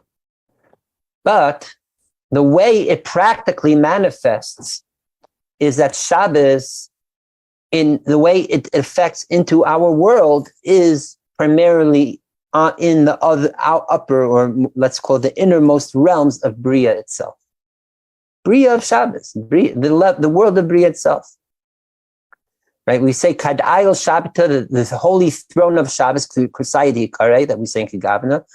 I think we learned this in the past, that the holy throne, what's happening is actually, technically, is the Keser, Chachma, and Bina, and Das of Bria itself. That, in other words, the holy throne of Shabbos is already beginning in Bria, but then Friday night, when we daven and do everything in Kiddush, then we're taking it even higher to Tzila. But the way we relate to Shabbos, practically, so to speak, speaking Kabbalah practically, but spiritually practically, so to speak, is mainly manifested in Bria, the world of Bria. Okay? In other words, it's the way that Tzilus is settled into Bria, so that we can relate to it. So that's why the Arizal here continues, or Chaim Vital, Kihine Shabbos u'bebria. For we know that Shabbos is mainly in Bria. We know Shabbos that the king wears the garments of Bria. Or like we said before, that the throne, the holy throne that the king of Shabbos, the Hashem sits on, quote unquote, sits on Shabbos, for Shabbos, that is the world of Bria. So too the quote unquote garments that are wrapping around, that the king is wearing for Shabbos. And as we spoken about when we were also more than 2 years ago, when we were learning about the prepping of Shabbos, and that we're supposed to put on new clothing, that's a main part of Shabbos. That Rizal is very into the whole idea of new clothing, specifically white clothing. And even the Shalah brings this down, who was influenced by the Rizal. And this is in addition to going to the mikvah, washing ourselves is also very important. So there is the idea of the garments. So the garments of Shabbos are Bria. You understand what he's saying here. The garment is on our outside, meaning that the king, meaning Hashem himself, state of Shabbos is higher than Bria, is Atzilus. But the way we see, quote unquote, relate to Hashem for Shabbos is through Hashem being clothed with the world of Bria, so to speak. Just like we said before, Yetzirah is included in Bria, whether in the weekdays, that the outer part, that the inner part of Yetzirah, it becomes the outer part of Bria, or even in Shabbos, the inner part of Yetzirah becomes the inner part of Bria. So too, we have to combine not just the work that the connection of Asiyah to Bria is through Yetzirah, but it's also, there's a direct connection to it. By the way, there's a way to make links, and this explains the thing of the idea. Yisrael b'araisa kuchabrichu kulachad. That it's a paraphrase, even though it's a debate if the words it's exactly described in this terminology term that Israel and Torah and God are all one, and the analogy in Motzoei and other places is like a chain. So a chain, you have different links. Yeah, you have three. So let's say a chain. I suppose anything is more than just two links. You need, in other words, two whole pieces. You need probably three. So the question. So let's say we say that we're connected to God like a chain. Yaakov chevel nachlas, in other way, shalshelis, right? So if you say that let's say God is on top, then you have Torah and Israel, right? So the question is, what is the middle? What are the lower two? What is higher? Is Torah higher than Israel? Is Israel higher than Torah?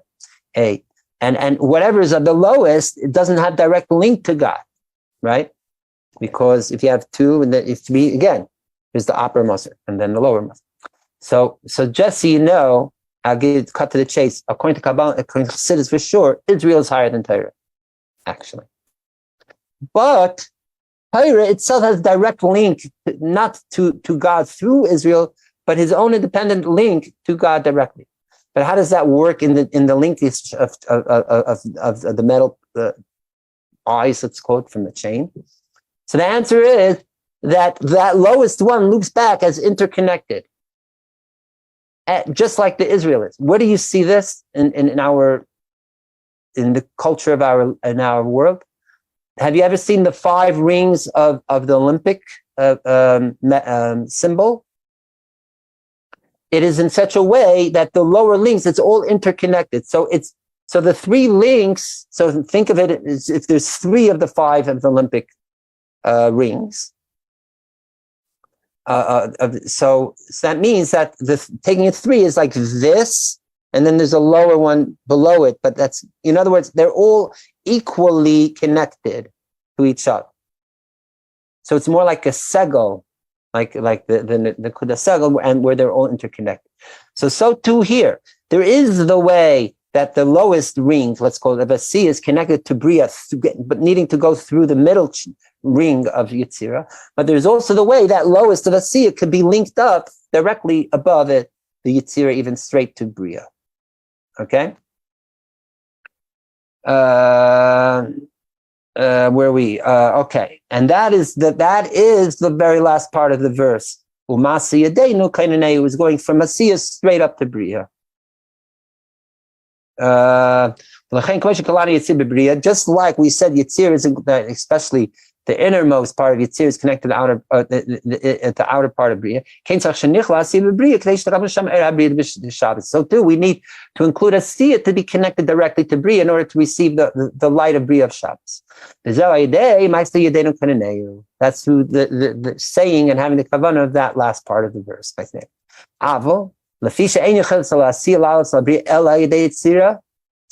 Since it's not possible for the Asiyah to reach Bria right away, then needs to go through Asiyah. Therefore, first we go the normal way, linking Asiyah to Yetzirah through, and then to Bria. That's the Masidein Kaneu. And then you could do the direct linkage of Asiyah straight up, bypassing Yetzirah straight to Bria. And that's through those words. Okay? So that is one way to understand the Vihinayam. Now he has a couple more ways, and again, it gets even more technical.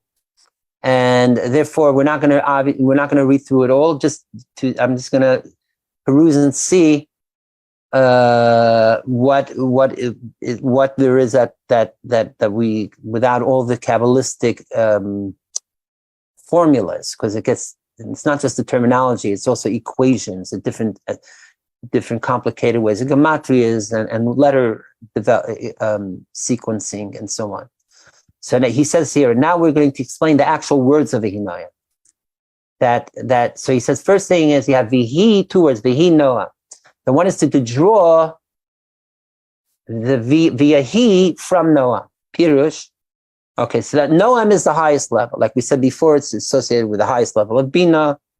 And also this way it's connected to the form of God's name of Eya, as in the way that the gematria is 161. We're not going to go into the 3 ways that the gematria of Eya, there's 144, I think, 161, and 100, I forget what the other one is. But basically, so take Vihi, what is the gematria of, or Vihi, or Vayehi? So you have 2 years, that's 20. And then you have 6, that's 16, and then you have 5. So that is 31. Okay, so Vihi is 31, which is also the gematria of God's name, Kael, Aleph Lamed, or right? And so you're taking we're drawing from the most supreme level in God's state. From there, of Noam, we we extend from that the level of Kael, Aleph Lamed, and we bring that down into Bria. Okay. Then he connects it, how we do the 2 things, bringing down the word Eya and Yud Kei Vav. He's saying that the word via he, you have Yud Kei Vav. Right? You have 3 of the 4 letters of God's name, Yud Kei Vav Kei. That means, so what does it mean, Yud Kei Vav? That means it's still on the highest level. It wasn't fully brought down to the second lowest Hey, which is in our lowest realm, our world. That means it's still on that higher level.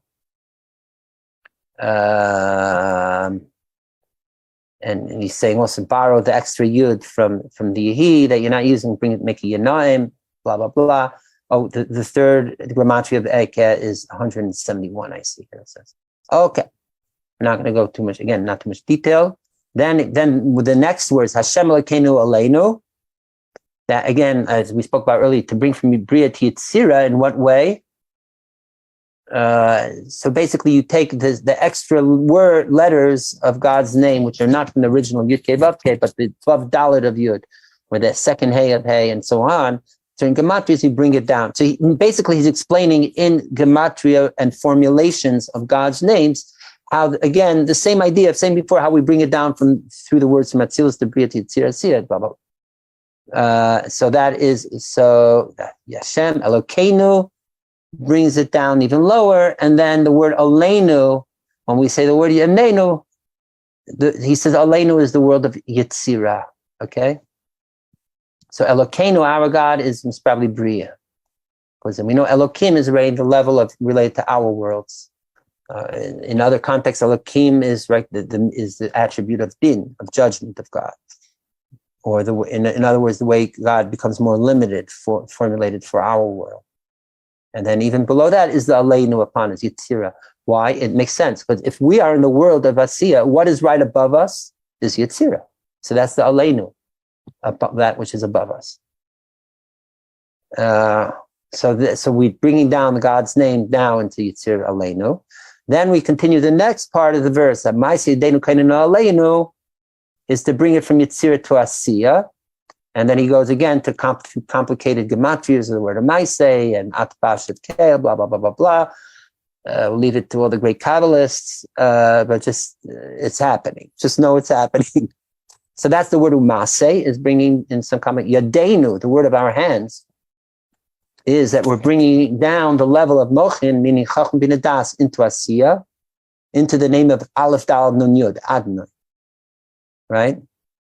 Because we know Yud Kei Vav Kei is the upper worlds, and or especially Chachma and so on. Malchut is mainly the name Adonai, right? But even in Asiya, the highest levels, the mind, the brain, so to speak, of it is still the way we're drawing down from the up higher, the essence of God, name of God, Yud-K, the Yud-K of God's name, filtering down. And he says that, in fact, if you take the letters Yud-K and Adonai together is Gematria 80, which is the same exact Gematria of the word Yadeinu, is also 80. Okay, so now we've gone from Kale to now in the realm of Asiya is bringing Yud-K and Adonai together. Now the next word, Kainana. Kainana is bringing, channeling, just like we said before, that there's a way to channel straight from Bria, bypassing Yitzir to Asiya. So too, there's that way of channeling straight from Keser all the way, bypassing all the spirit coming or realms coming straight down to Asiya, which in fact, that is a great unique quality of Malchus, that even though Malchus is the lowest of all Sirah, so inferior. It needs to go through the upper ninth sphere till it gets it all is what it does, which is true. In a direct innermost channeling way, it goes that way.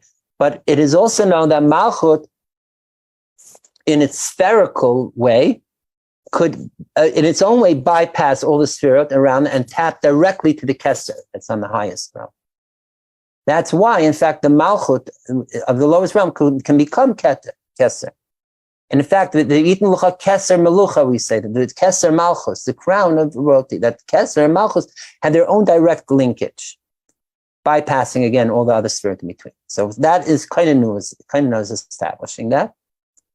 And he says, in fact, if you spell it Aleph, Aleph, Dal, Aleph, Nun, Aleph, Dal, Nun, Yud, that's Gemati, the word Konain, to be fortified, structured, or established, as we said. Also, the word Kainana is like the word Konain, established with the Hey. Right? Remember, before we said in the upper worlds, the word Vihi only has Yud, K, and Vav. That has only one Hey. Where's the second Hey? So the second and final Hey that brings it manifested directly, which symbolizes our lowest world in Asiya, that's the Hey from the last letter of the word Kainana. That's the Hey Tata. And then he goes on to other complicated gematrias and Rashi Tevas. We're not going to go into that. Next word, Aleinu. Again, is another way of also channeling in its own way gematria of Eket. We're not going to go into that. And then the final part of the verse, Umasi Yadenu Kananeo, is that now we'll read a little bit here. That now until Masi Yadenu Kananeo, we said we already brought it down to Asiya, right?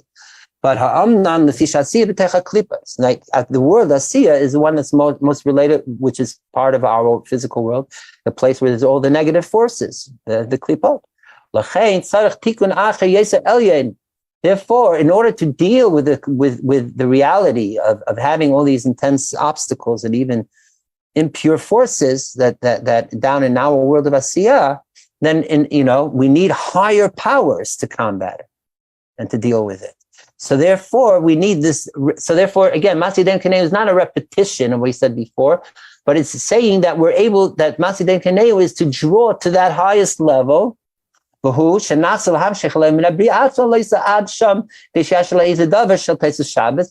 is to draw from Bria itself and down to Asiya, and also to elevate from Asiya up to Bria, which is where all the posts for Shabbos, surplus of Shabbos energy is hanging out in. To have any surplus and to be able to work with it in extending Shabbos into the weekdays. Again, we're going to skip all the Kabbalistic jargon. Okay. Okay, so that's Konaneu, which is in the Konaneu, and the way he reads it here is Konaneu is right before we had the word Konanach. That's Konain plus Hey. Konaneu is Konain plus Hey Vav. We have an extra Vav. Let me see. So that's the Hey that we're drawing even more. It's not just the lower Hey, but even the Vav that channels from with the Yetzira energy, which is symbolized by the Vav. But and it's also Hey Al Vav. That means we're elevating the Hey of our lowest realm of Asiya, bringing it up to a level of so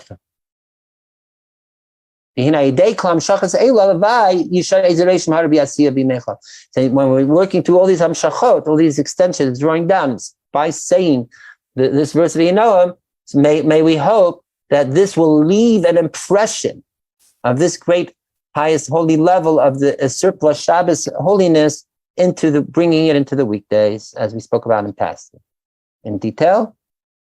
And then he goes on further Kabbalistically. We see, you mentioned, you see, there's the word Elokeinu, Aleinu, Yadeinu, Alein, again Aleinu and Yadeinu.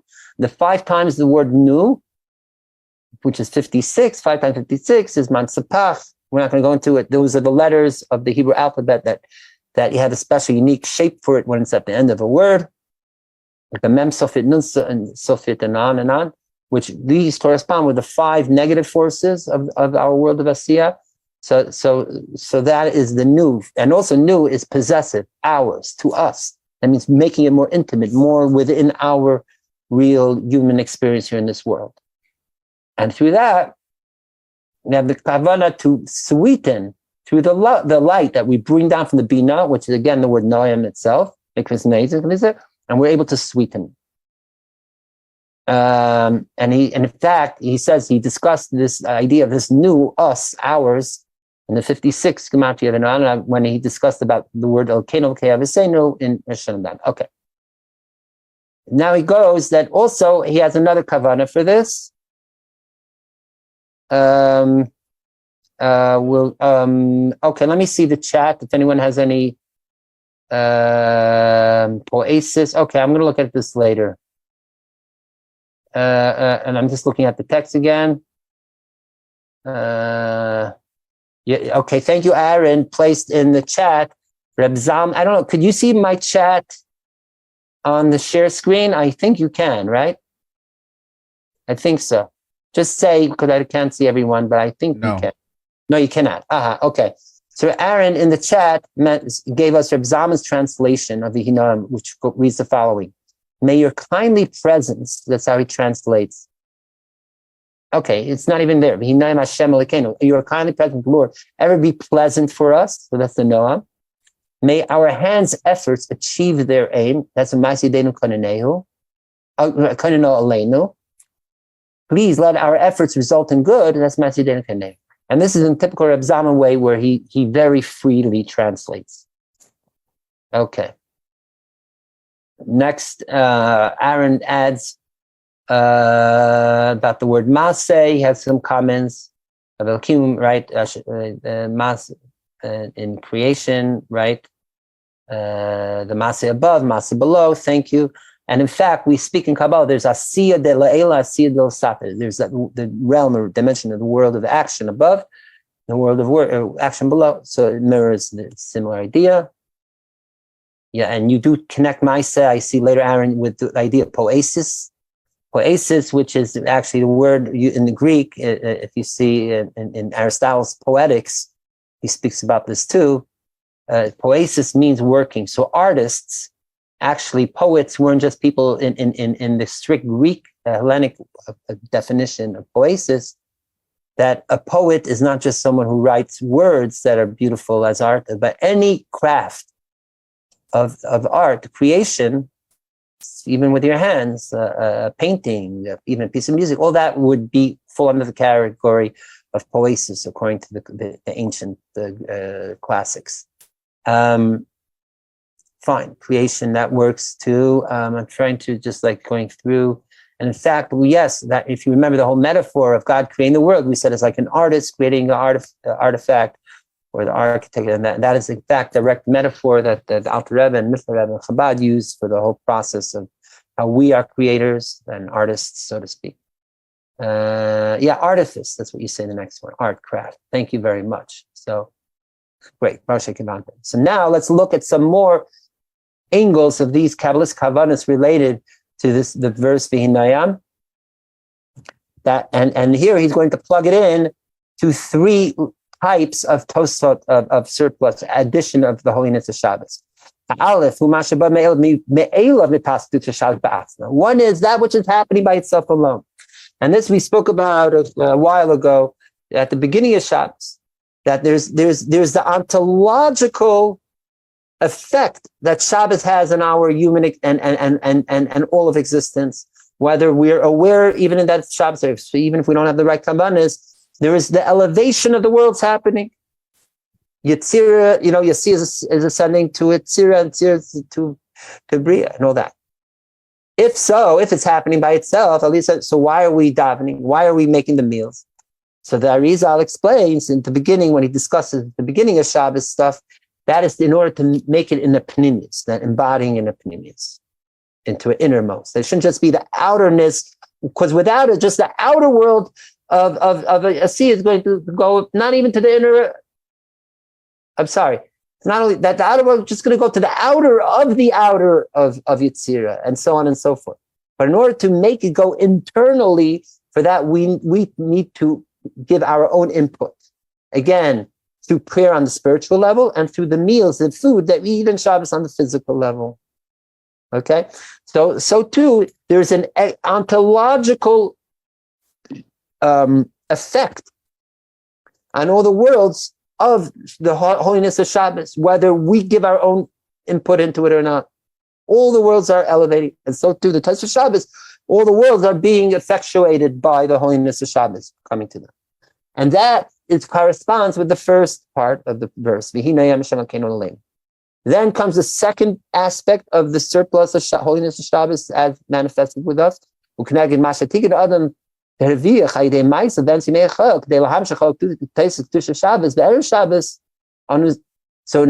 order to, through what we work throughout the weekday and gain, add through during working in the weekdays, in the physical world, and elevating it to a state of holiness. And so this is in order to draw and make ourselves prepared and to bring down even more and greater level of Taisvis Kedusha Shabbos, that surplus of holiness Shabbos. In order to do that, and we say that, and from this too, there should be some holiness. The way that we, on our personal way, are bringing holiness into the physical world and even higher. And that is the second clause of the pasuk. Then comes the third part. And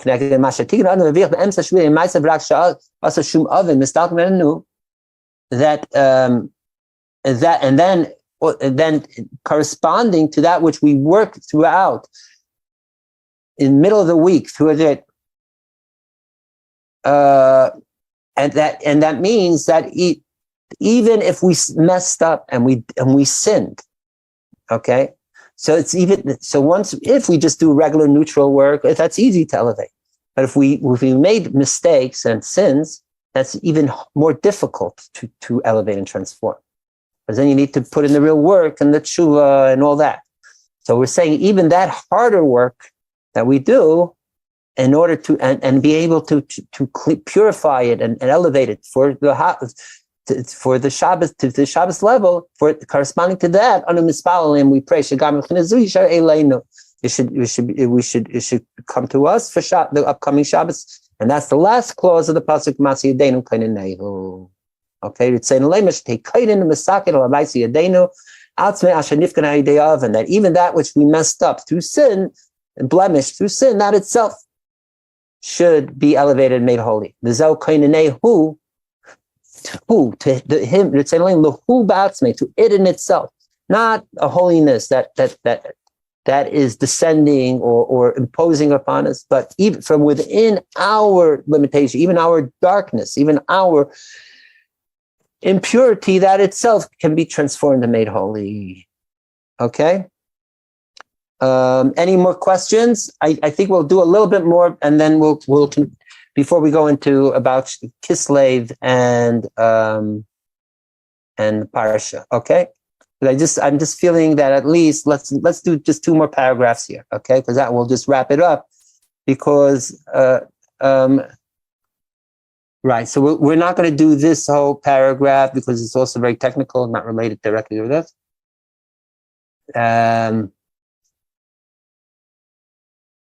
He does, I'll just tell you out loud, he's talking about, we know in Kabbalah, the idea of zivugim, making matches, pairs Because everything in Kabbalah is masculine, feminine. So even when we pray, the masculine, Shechina together, so on and so forth. So there's different ways.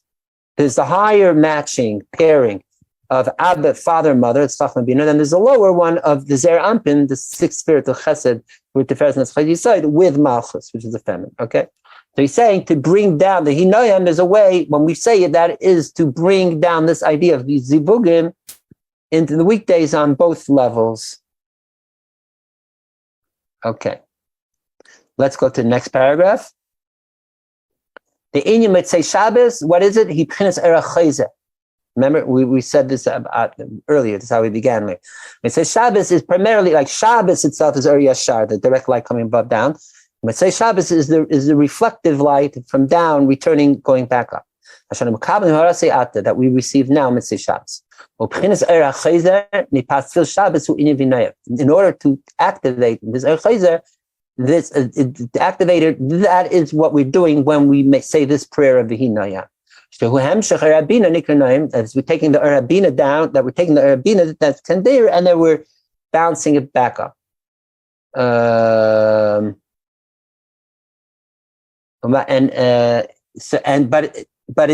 But again, we're not using, when it comes during the weekday, we're not taking the let's say the energy of Sunday itself or Monday itself, Tuesday itself, but we're still drawing from before that, from the Shabbos energy. That means we're still dependent of that which has to come upon us from above. And that is why we say, Mas Yadenu Kaninu Aleinu, which is taking the Shabbos energy, more specifically the higher level of pairing, the highest level that should be made. And then we activate an Erech Chayzeh going back up. And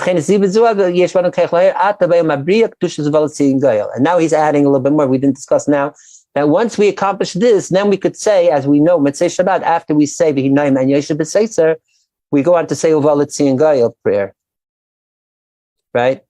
Which we don't do during the week. We don't put the V'hinayim and Yeshu B'Seitzer directly linked to Uval Tzion. Actually follows Ashrei or Yancha Hashem, right? But not Uval Tzion. Okay, why? And again, this also because we're able to manifest the highest level, bringing it straight into the world. And then also again, he repeats that corresponds on the physical level, on the food level, with the Suda of Malav Malka, the fourth meal of Shabbos. Remember, we also incidentally, not to repeat too much in detail, but remember we said it's not called its own special meal, the first meal of the weekday, but it's called the fourth meal of Shabbos, meaning, and that in itself is telling us that Malava Malka is not just about the weekday, but it's actually about extending the Shabbos energy itself. Okay. Hence, like, Hinen inspire Lamaila. Now we're going to read this in. This is the last paragraph, and then we'll go on to other things. So based on this, what we explained before, and the Inyan of V'hinayim ki kavanasayinu hi lahamshach teitzer Shabbos l'meyachel habayim, to bring the kavanas to bring down the taste of surplus Shabbos into weekdays. The Erech Chayzeh Bina, which is Noyam, is ki seder Shabbos. I think it's supposed to ki Bina hi Shabbos. Bina is Shabbos because Shabbos, the karasa l'Shabbos Einig, is that to bring out the manifesting of the Oneg of Shabbos, which is above them all, channels through the openness of Bina. We also explained that to extend this surplus of Shabbos is on the three levels of the soul, nefesh, ruach, neshama. This paragraph is just like an encapsulation of what we just learned. That the neshama is till Sunday, ruach till Monday, nefesh till Tuesday. Then the other 3 days, that means Wednesday, Thursday, Friday, is to prep the again in ascending order, nefesh, ruach, neshama, for the upcoming week.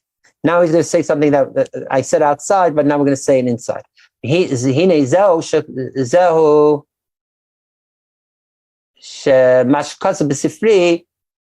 we say in the Sifri, it's the Midrash of the Mishnah times.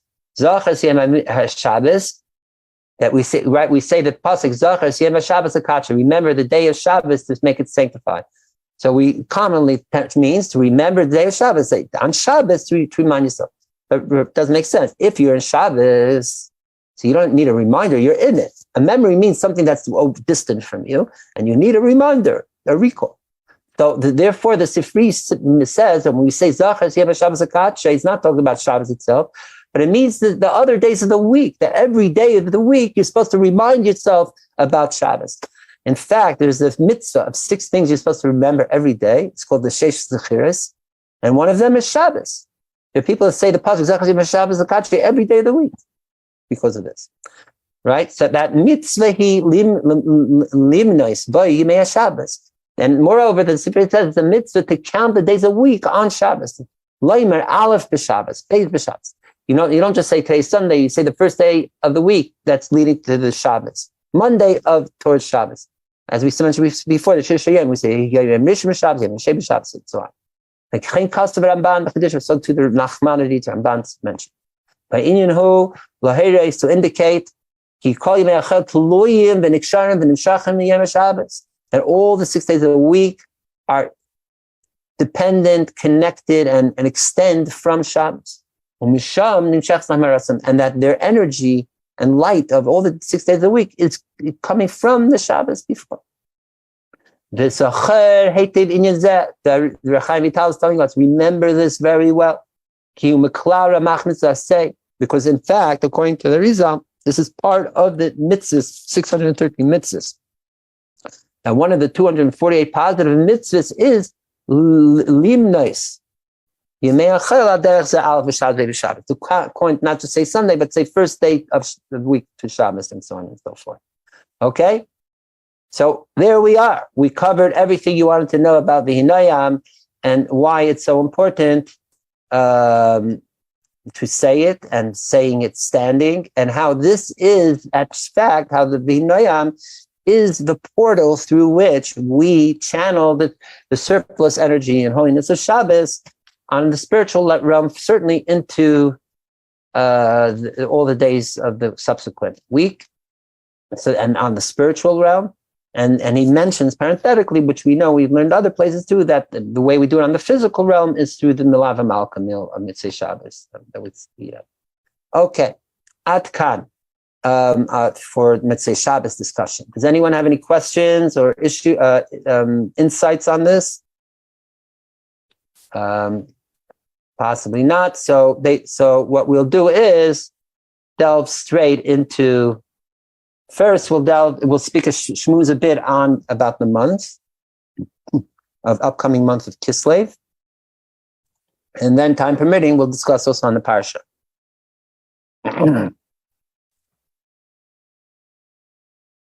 Okay.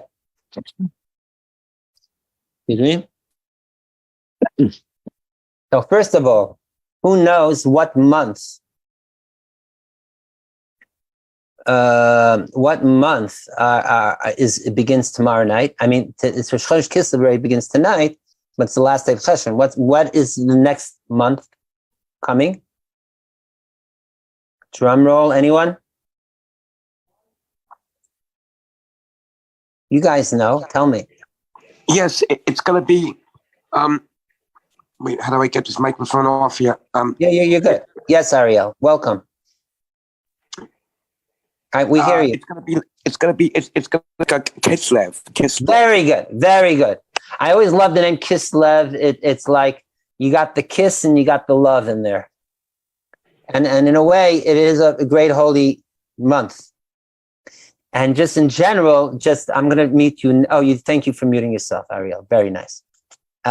Just to segue and riff based on what we were talking before about Or Yashar, or Chazer, light coming above, down, or down going up.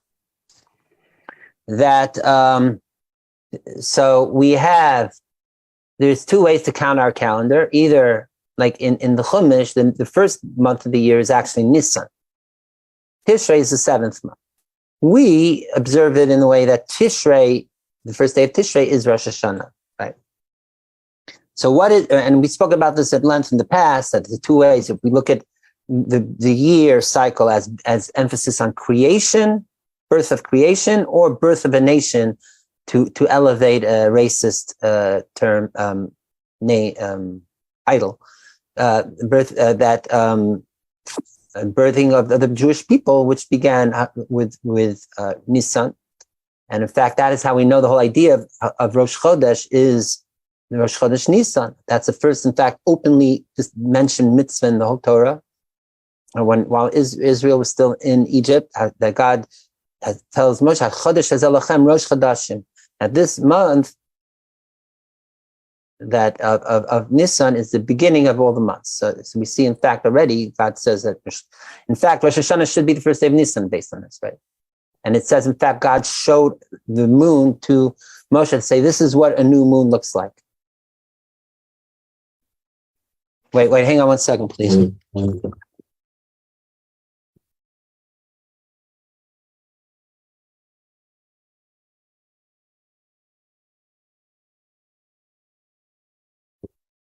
Okay, so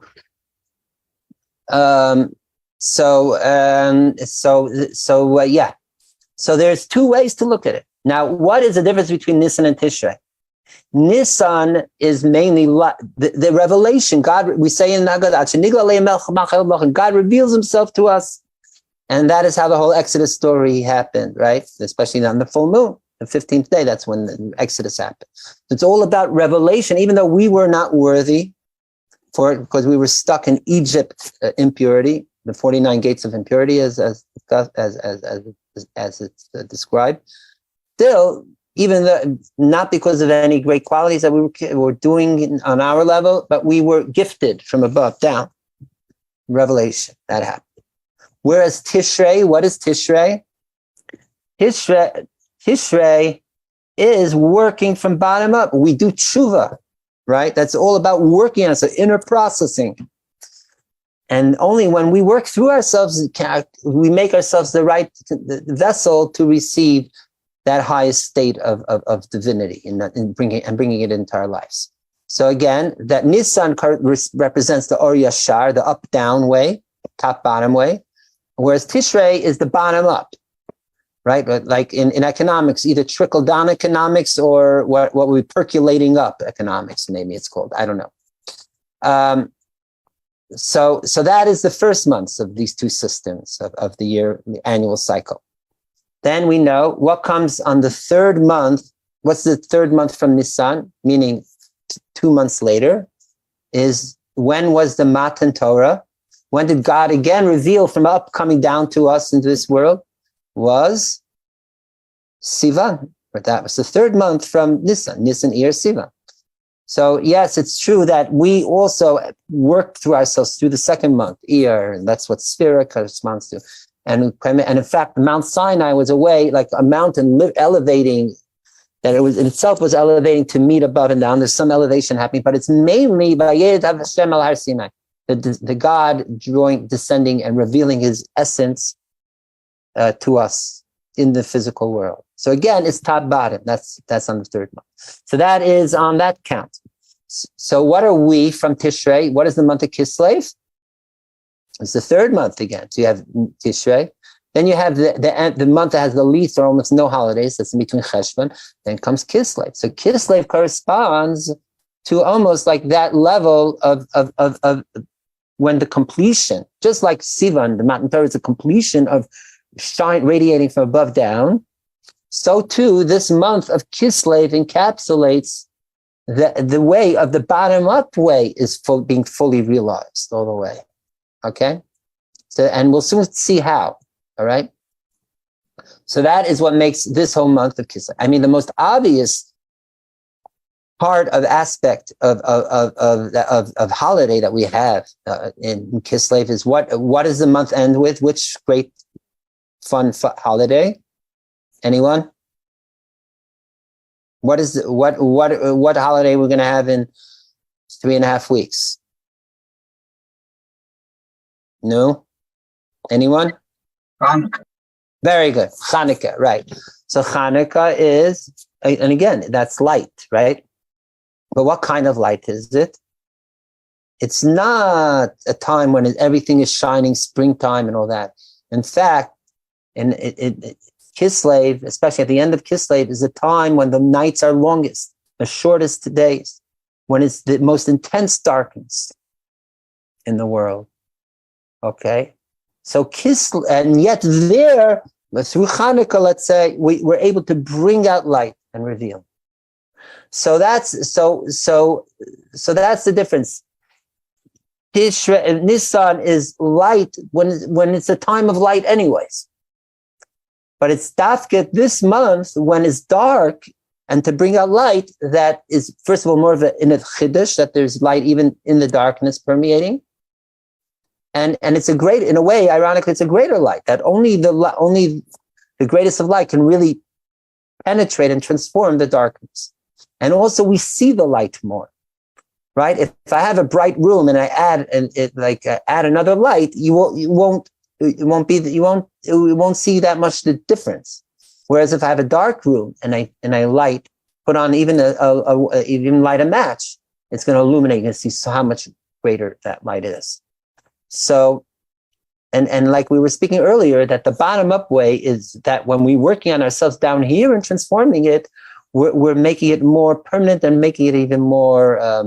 It's more of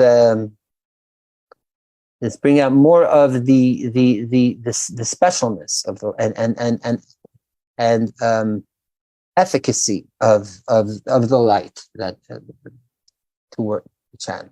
Okay, so that isn't what Kislev represents. Now, in fact, now I'm going to show you how this plugs into the name itself.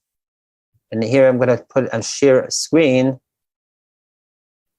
on up here. So here, so the name Kislev, right? So in fact, the Kabbalists say you could split it into two. Kos, Chav Samach, that comes from the word to cover. Like we have the verse related to Rosh Hashanah Yom. And Bakesa means by the covering, like to be concealed or hidden, like almost like the moon is hidden, right? That's Bakesa. It's like when the moon is most hidden, it's the beginning of the month, then Liyom Chagenu. So that's the Kos part, all right? The hiddenness, that means almost like the month of Kislev begins, like all months begin, you start with dark moon, and then you have new moon, and then the moon increases day by day till the full moon on the 15th of the month of the Hebrew month, right? So that is the cause. So the month is beginning with darkness, but then it builds up to love, or Lamed Vav. So Lamed Vav, what is the gematria? Same word as of Eila. These are. Eila means when something is, these are, that you can see it openly. It's revealed. And it's in a state of revelation. So again, the Kislev month is telling us that even if we're on this lower level, take the darkness, the Kos, and make it Lamed Vav. Make it in a state of revealing it. That until you could point at and say, here it is. This is it. Okay? And in fact, that is the higher level of light, that you're able to take the darkness and make it light. Okay? Another thing, incidentally, and this is brought down also in the Bnei Sachar and other places, what is the connection of 36 with Hanukkah? Does anyone know? How many candles do you light in the menorah? If you add up all the candles or light or wicks, whatever have you, of the menorah. So first day is 1, second day is 2, so 1 plus 2 is 3. Third day is 3, so 3 plus 3 is 6, yada, yada, yada. If you count it up that way, how many candles have you lit over the whole Hanukkah? Here you have it, 36, okay? That means it's the month you begin with darkness, but you end off with the 36 lights of Hanukkah, bringing full revelation. Also, 36 is 6 times 6.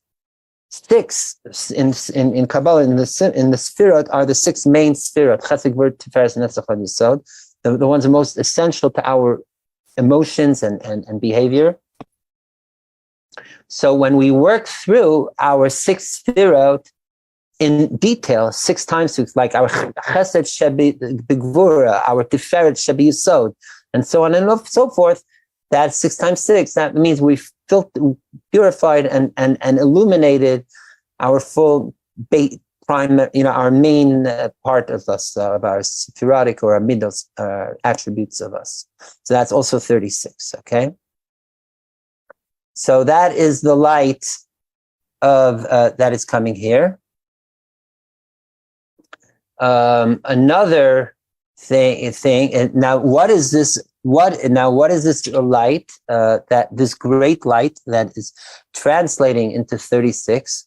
So it's also brought down in Kabbalah that this is tapping in to the very original light of Gan Eden, of the Garden of Eden, beginning of creation. When God says in the first day of creation, right? And that light, that pure light, it was really great and revealed. But then Adam and Chava sinned.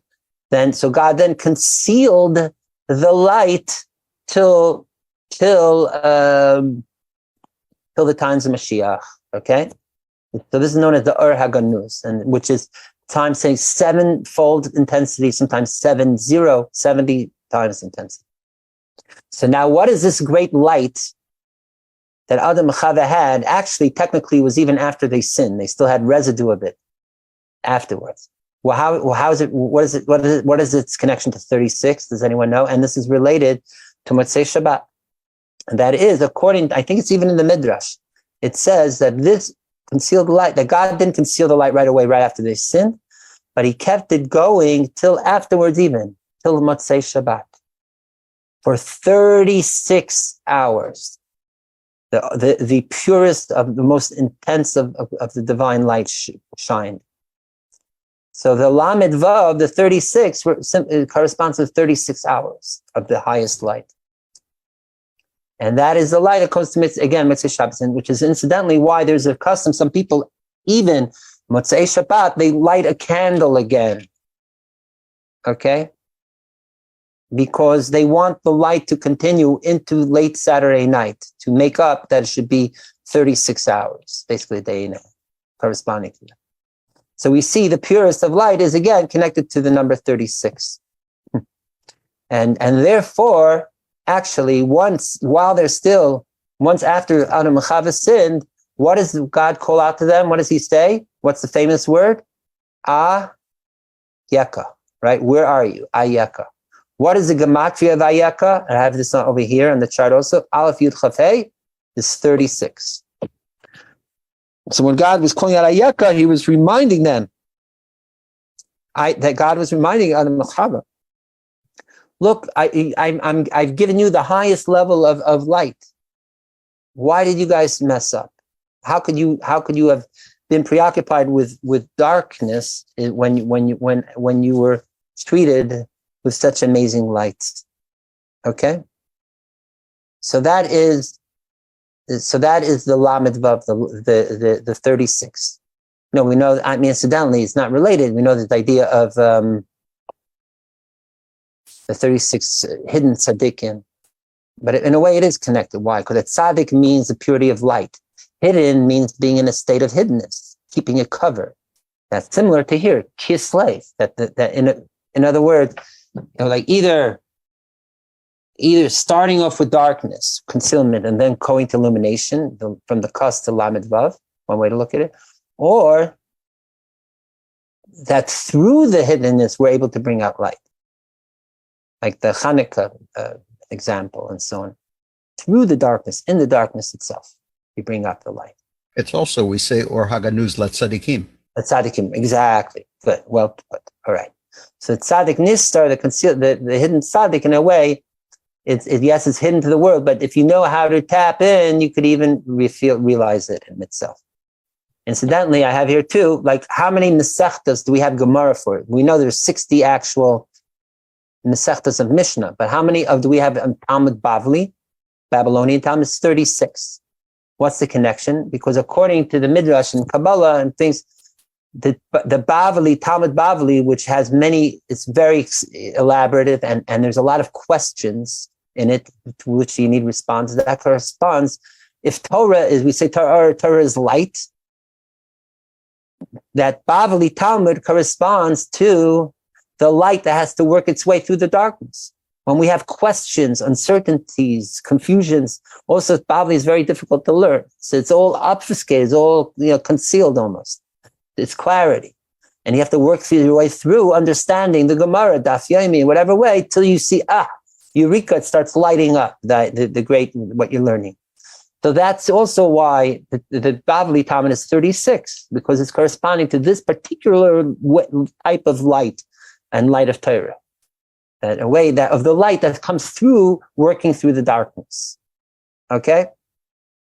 Now, I have here also that it's just etymologically, the word kislev is also related more to the word trust. Kisloi, Kislo, I don't know if it's in what language, I think I know ancient Akkadian or some other, maybe in the Bible too. It is, or some say it's also related to the word ksil, which means a fool.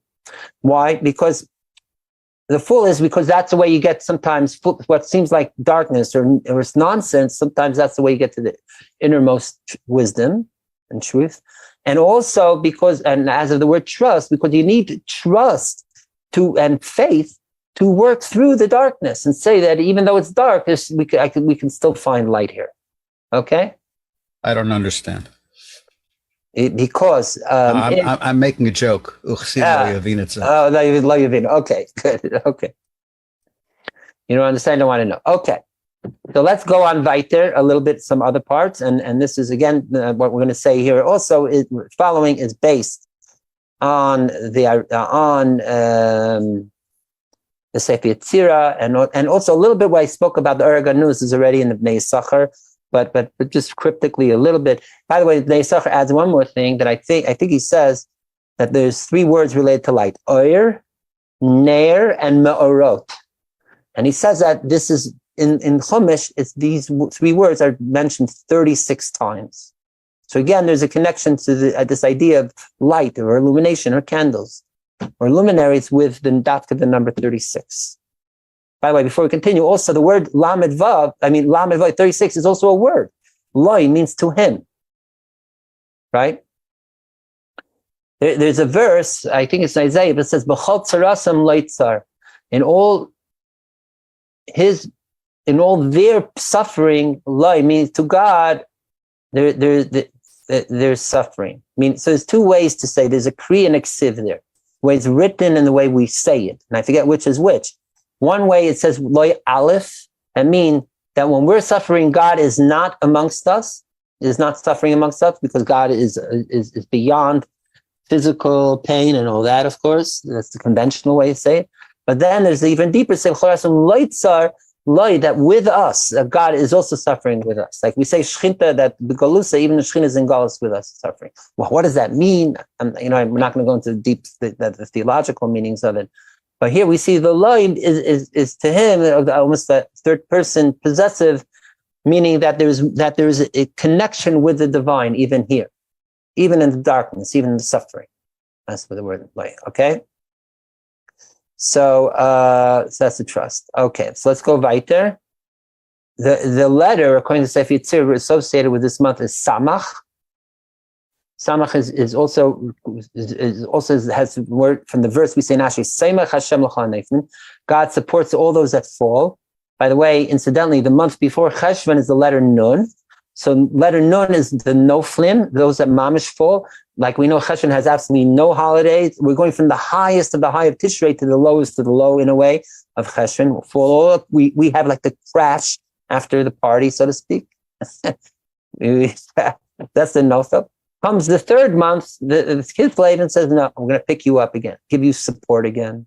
Even in your lowest state that you fell in the darkness, face down, we're going to lift you up again. And that is the Tomech, the Samach. And also Samach it's circular. There's no beginning, no end. It's tapping into that non-linear state, that state of where the essence shines equally for all. Okay? Now, in Zodiac, in other form, it's in Hebrew we call it Keshet, which means rainbow. In English, we call it Sagittarius, right? Sagittarius, which is the archer.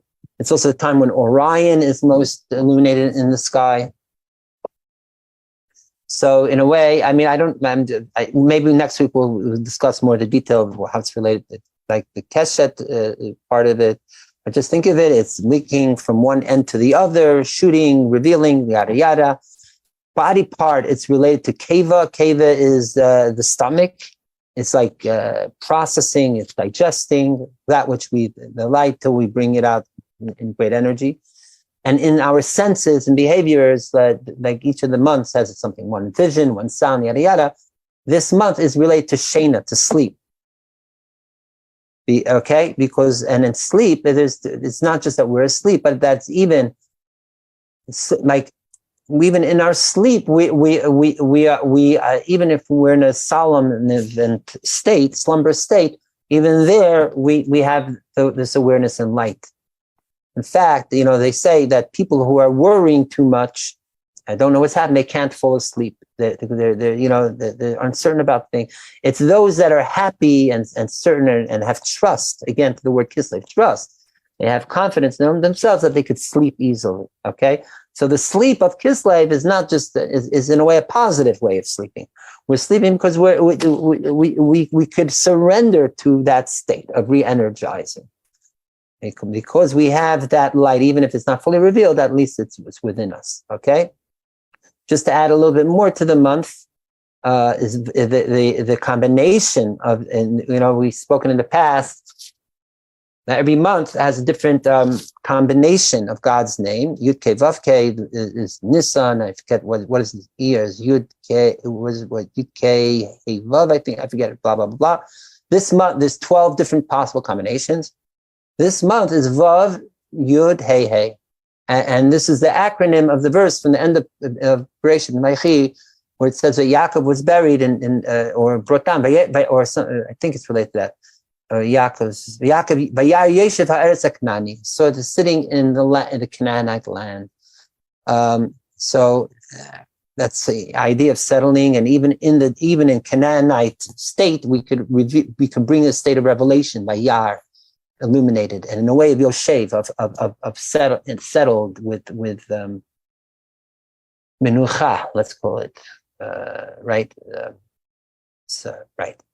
More specifically, Kabbalistically, as based on what we've learned in the past and even earlier tonight, normally Yud is the highest, then that's the emanator coming down to Hey, which is receiving, and then transforming to go lower to the Vav, and going higher to the ultimate receiving is the lowest Hey, second Hey. So that's the normal level down. But here we're saying a different flip. We're saying first, we're not working on the receiving receptacles. We're first working on the emanator ones, which is the Yud and Vav.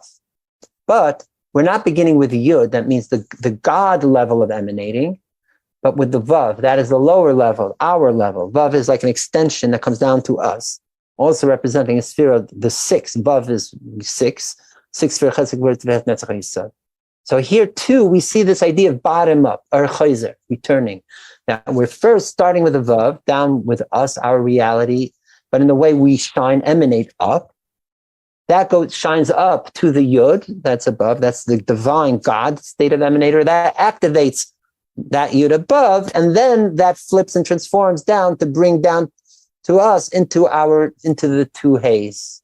So here too, even in the combination Yikibavke for this month, we see this idea of bottom up. Okay, let me see. Someone has something in the chat. Jonathan. Oh, okay. Okay, thank you for that clarification. Jonathan says, not sure what you're saying about Sagittarius and Orion. Sagittarius is a midsummer constellation. Orion is a midwinter one. They're not near each other in the sky. Thank you. I'm just following what I thought I read somewhere. And honestly, when it comes to zodiacs and celestial things and astronomy, astrology, it's not my forte in detail. I thought I read somewhere it says that Orion is more revealed in this time of the year. If you say no, not, and conversely, but the zodiac for this month, at least is starting with in English, starting with November 22nd, I think, till December 21st, I think, is Sagittarius. Is that correct, Jonathan? And is that I don't know offhand. That Astrology, is, I'm not so much in. Right. Okay.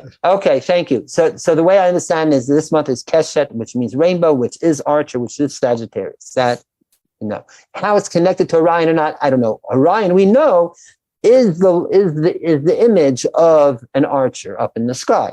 No. So what is Orion? It's the three. Sagittarius is the archer. Oh, so what isn't Orion? And the keshet is not a rainbow, but the bow used by the archer to shoot arrows. Right. Yeah. That part. Yeah. Thank you. I misspoke. I meant that. I meant meaning a bow and arrow, not a rainbow. 100%. Thank you for that clarification. Yes, 100%. I just thought that there was, maybe it's a lineup that Sagittarius isn't the one that has three stars in a line, and then That's a fourth Orion. one. Okay, so I thought that there was something that is supposed to represent the bow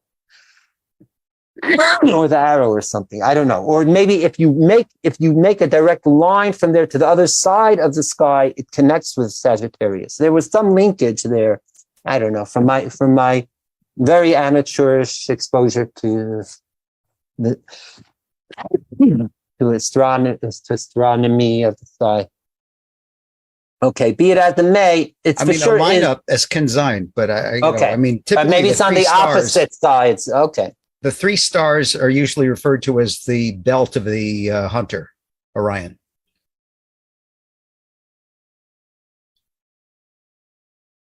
I'm sorry, I muted myself because I was coughing. Okay, back to our regular program. So that is Kislev in more of that way, to be Yitzir Kabbalistically. And now I'm going to share with you even more deeper according to Chassidus, and also based on what I heard the Rebbe speaking about it, especially in the last year that he bring down a Kislev. He spoke some amazing things related to this about Kislev. This idea of Kos and Lamed Vav, and that Lamed Vav is 36, which is the word Eila, is actually, the Rebbe said this, and it's actually based on his father. The Rebbe's father, Rebbe Levi Yisroel, was an amazing, incredible, deep Kabbalist. And this Vart of 36 being Eila is from his father. The Rebbe shared it. But the Rebbe went deeper. And he says, like, firstly, it's the whole month is called Kippur. Like we just spoke about, when is the light coming out? We said is at the, and like what we know holiday-wise, with Hanukkah lights, it's coming at the very end of the month, the 25th. In fact, it doesn't even finish there. It overlaps with the beginning of the next month of Teves. Teves, in fact, has the word good, and that's why I say that God saw the light, and it is good. Kitov, that the light of Hanukkah of Kislev passes into Teves, the Tov of good of Teves. Okay, Aaron has added insight about this whole thing about the rainbow and the bow, blah, blah, blah. You could see it in his comment there. I'm not going to read it out loud. Okay. But really, we say we have Rosh Chodesh. That's tomorrow night of Kislev. The second day of Kislev is actually literally Rosh Chodesh, the first day of Kislev, right? What's the word Rosh and Chodesh? Word Chodesh, month, not this month, comes from word Chadash, being new, right? Rosh Chodesh means the head of the new, meaning it's the beginning of bringing new light into the world, right? So when do we see the very first of light of the month beginning? On Rosh Chodesh. So that means, and just like a head contains the whole, what's subsequent that's coming, just like we say Rosh Hashanah, it's the first day of the year, but it contains the energy for the whole year to come. So in a way, the beginning of the month, Rosh Chodesh contains everything to come further. Okay. But it's not revealed. It's still, like we said, the Kos. Kos is Chav Sameh, that's concealed. Now, let me ask you, when is the light most bright in a month? I know I'm asking very rudimentary questions, but there's a reason for it. When does the light actually shine? When does the moon rather shine the most in the month?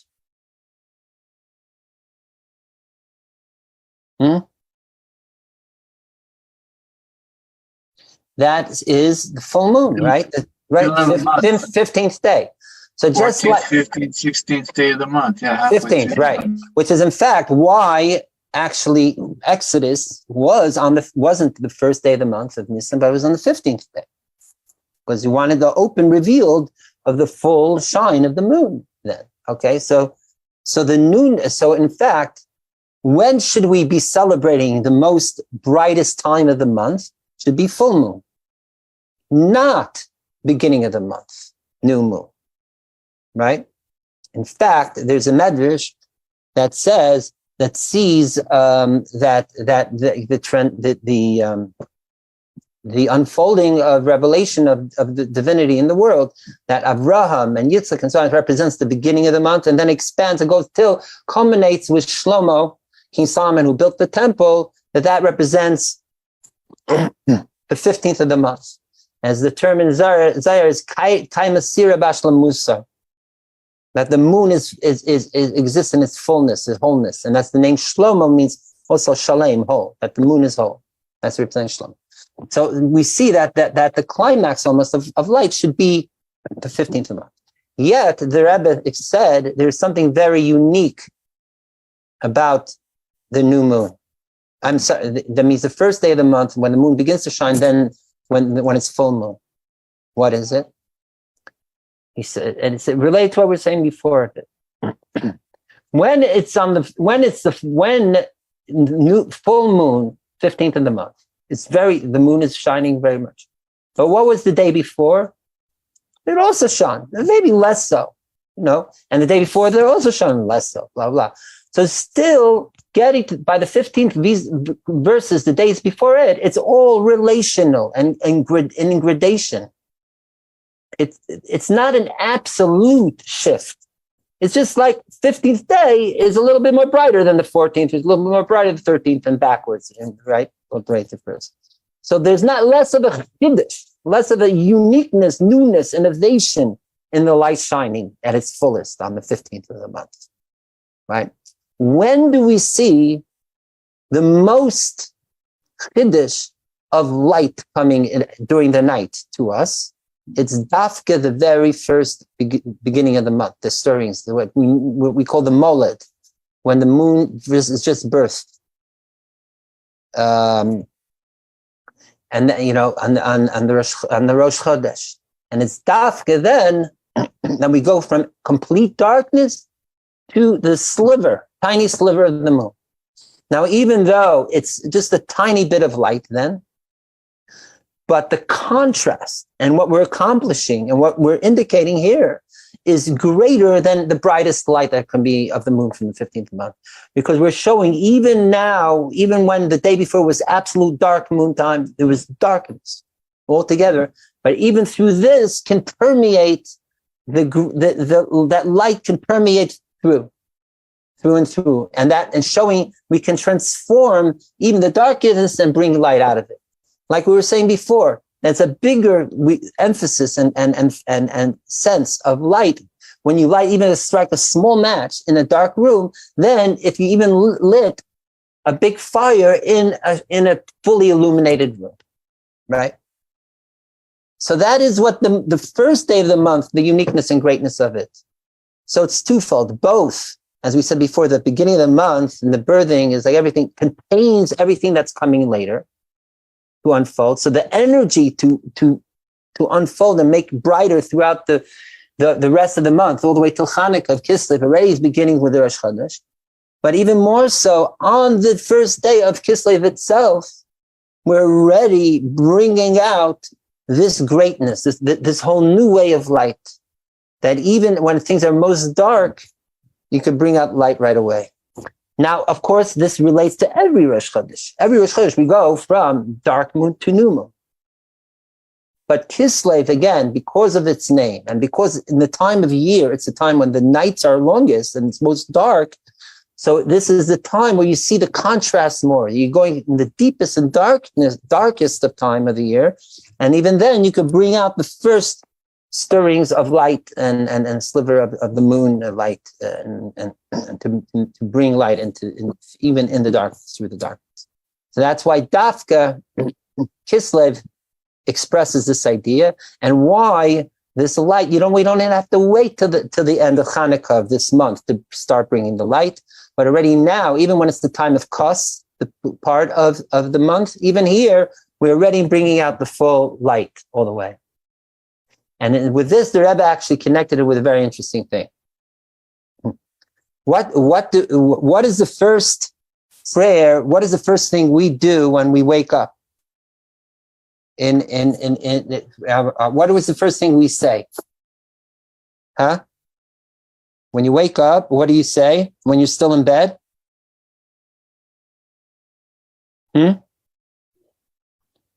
Modani. Modani. Very good. So Modani, and it's brought down in Chassidus, and actually there's a whole long, very interesting explanation of the Rebbe about how Modani, it brings out the essence of the soul. It's translated into English as on the essence of Chassidus. And that the Modani is we're saying, we don't even say God's name because we didn't even wash our hands yet. Even when we're in a state, we're not fully pure. We're able to say this prayer because the very essence of our soul, which is, the Yechida of our soul, which is like that singularity aspect of our soul. We spoke before about the 5 levels of soul, and Yechida is the highest. So that corresponds with Moda Ani, because we're tapped into that. And the Rebbe explained also, Moda is Gematria 55, which is Nun Hey, which is the word Hain. And it's brought down in Medrash and other places. The word Hain, Am Lavad Yishka, and the word Hain represents the Yechida part of our soul, and what have you, etc. Okay, good. So that is all beautiful. So we think we're starting with Yechida, but really the Rebbe said there's something, and this, I remember when the Rebbe said this 31 years ago, was a big Chiddush. Rebbe said, guess what? You think that's the highest level. That's the way it's always brought down and it's taught in Chassidus. But the Rebbe said there's a state even higher than that. And what is that? That it says in the Siddur, when you open up the Siddur, especially in the Chabad Siddur and other Siddur, it says, Miyad kishaneir mishinasai yaimar zeh. Right when you wake up from your sleep, you should say the following, which is Madani. So even before saying Madani, there's instruction right when you wake up. You should, right?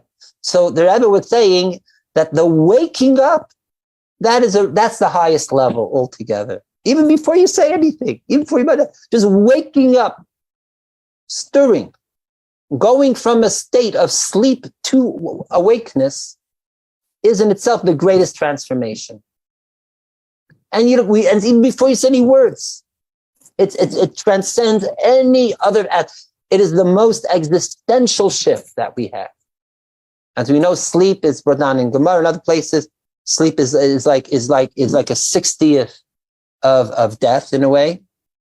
And then therefore we think Shachdat, that's why we say the Madani, that we become alive again. But that's what we're doing. We're going from a state of lack of the opposite of full life to awakeness life. And so that is deeper, the Rebbe said, even than the level of the soul of Yechida. Because Yechida, singularity, even though we commonly explain in Kabbalah, says that's the highest state of the soul. But the Rebbe, and I've heard the Rebbe say this in other contexts also, in other ways. Yechida itself, he said, is a name. It's a term. It's a label that we're giving to the essence of the soul. So already, it's a packaging of the essence of the soul in a certain way that we can relate. But then there's the essence of the soul that we don't even have a name for it. The unnameable essence. It's the essence of the soul that transcends any labeling, any categorization, etc., etc. That is just etzem haneshama, the essence of the soul qua essence. That's it. That part of the soul is what we tap into when we go from sleep to awakeness. And that is what is similar, and that is what is happening with the new moon too, with Rosh Chodesh. We're going from the absolute darkness to the very beginning of illumination. It's not just the beginning in the weakened sense, but it's the beginning that contains, as we said before, everything. And in fact, that's making the most of a statement of shift, of going from one extreme to the other. Right? The Rebbe also connected this with the different ways of faith. He said that great, adults, especially great studious people, especially Kabbalists and people, they speak like we were learning, like Lurianic Kabbalah before. Oh, they're going to talk about different levels of the soul and the worlds and da-da-da-da-da. It's all very complicated, all that. That is, we're trying to get to it's all talking around the essence of God, but not to God himself. Who gets God all the way to the very core is Dafka children. They don't have any names or anything. They exist. They the creator. It's not a name. It's just God exists, even if they don't have any names or terms for it. In fact, the Gemara, I think it's the Gemara says that it goes through different rabbis and Amirayim. That how do you call God? How do you describe God when you pray to Him? Like we say, we say in the beginning, we give all these terms, which is all very beautiful. But then I forget who it was. It says, "Ani mispalel al daza atinek." I just pray to the God of the children.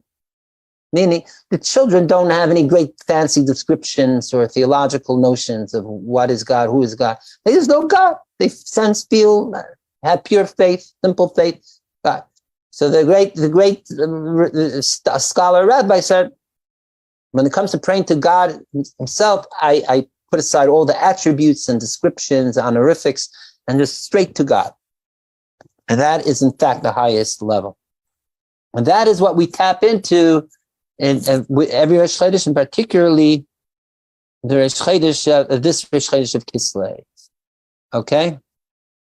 And getting to its core. So that is in very, very, it's just in a way, I just extended a bit more for Kislev in this way, just because this is the opening, and also because Jonathan requested in the past that at least we should 1 week of the month focus on the meaning of the month. So I hope this covers, and also because this month there's a lot happening in Kislev, especially on the Hasidic calendar. Meaning Hasidic calendar, I mean also particularly the Chabad Hasidic calendar, that there's holidays galore.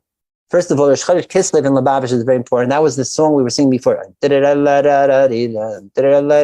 known as the Rosh Chodesh Kislev. So what happened? I think I mentioned this last year, around this time, that it was the time the Lubavitch Rebbe had a heart attack during Simchas Torah, Shmiyat Seret HaKafot, and it took him, and it was very serious. He actually had more than one heart attack. It was very life threatening, and then he finally recuperated at home, and he finally went home. That means that he was getting a lot better, and finally was on Rosh Chodesh of Kislev in 1977, and the Chasidim made that a holiday from then. Through Rebbe's help, that he physically got better.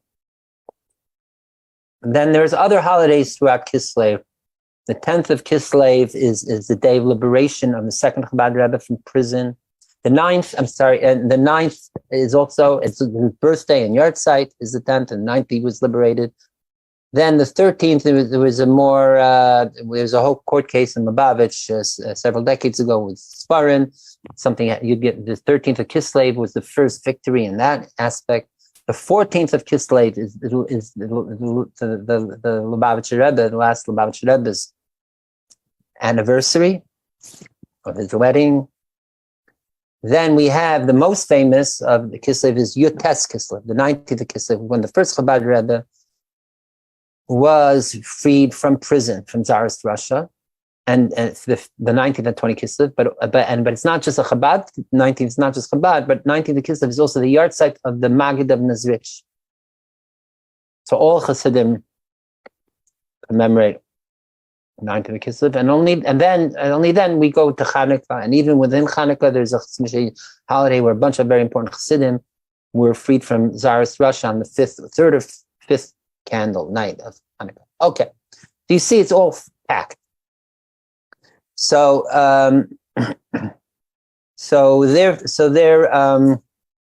that is so may we continue in just bringing out the light in this month and building, meaning this upcoming month, and taking all this and knowing how to work with the light in the best of ways. Okay.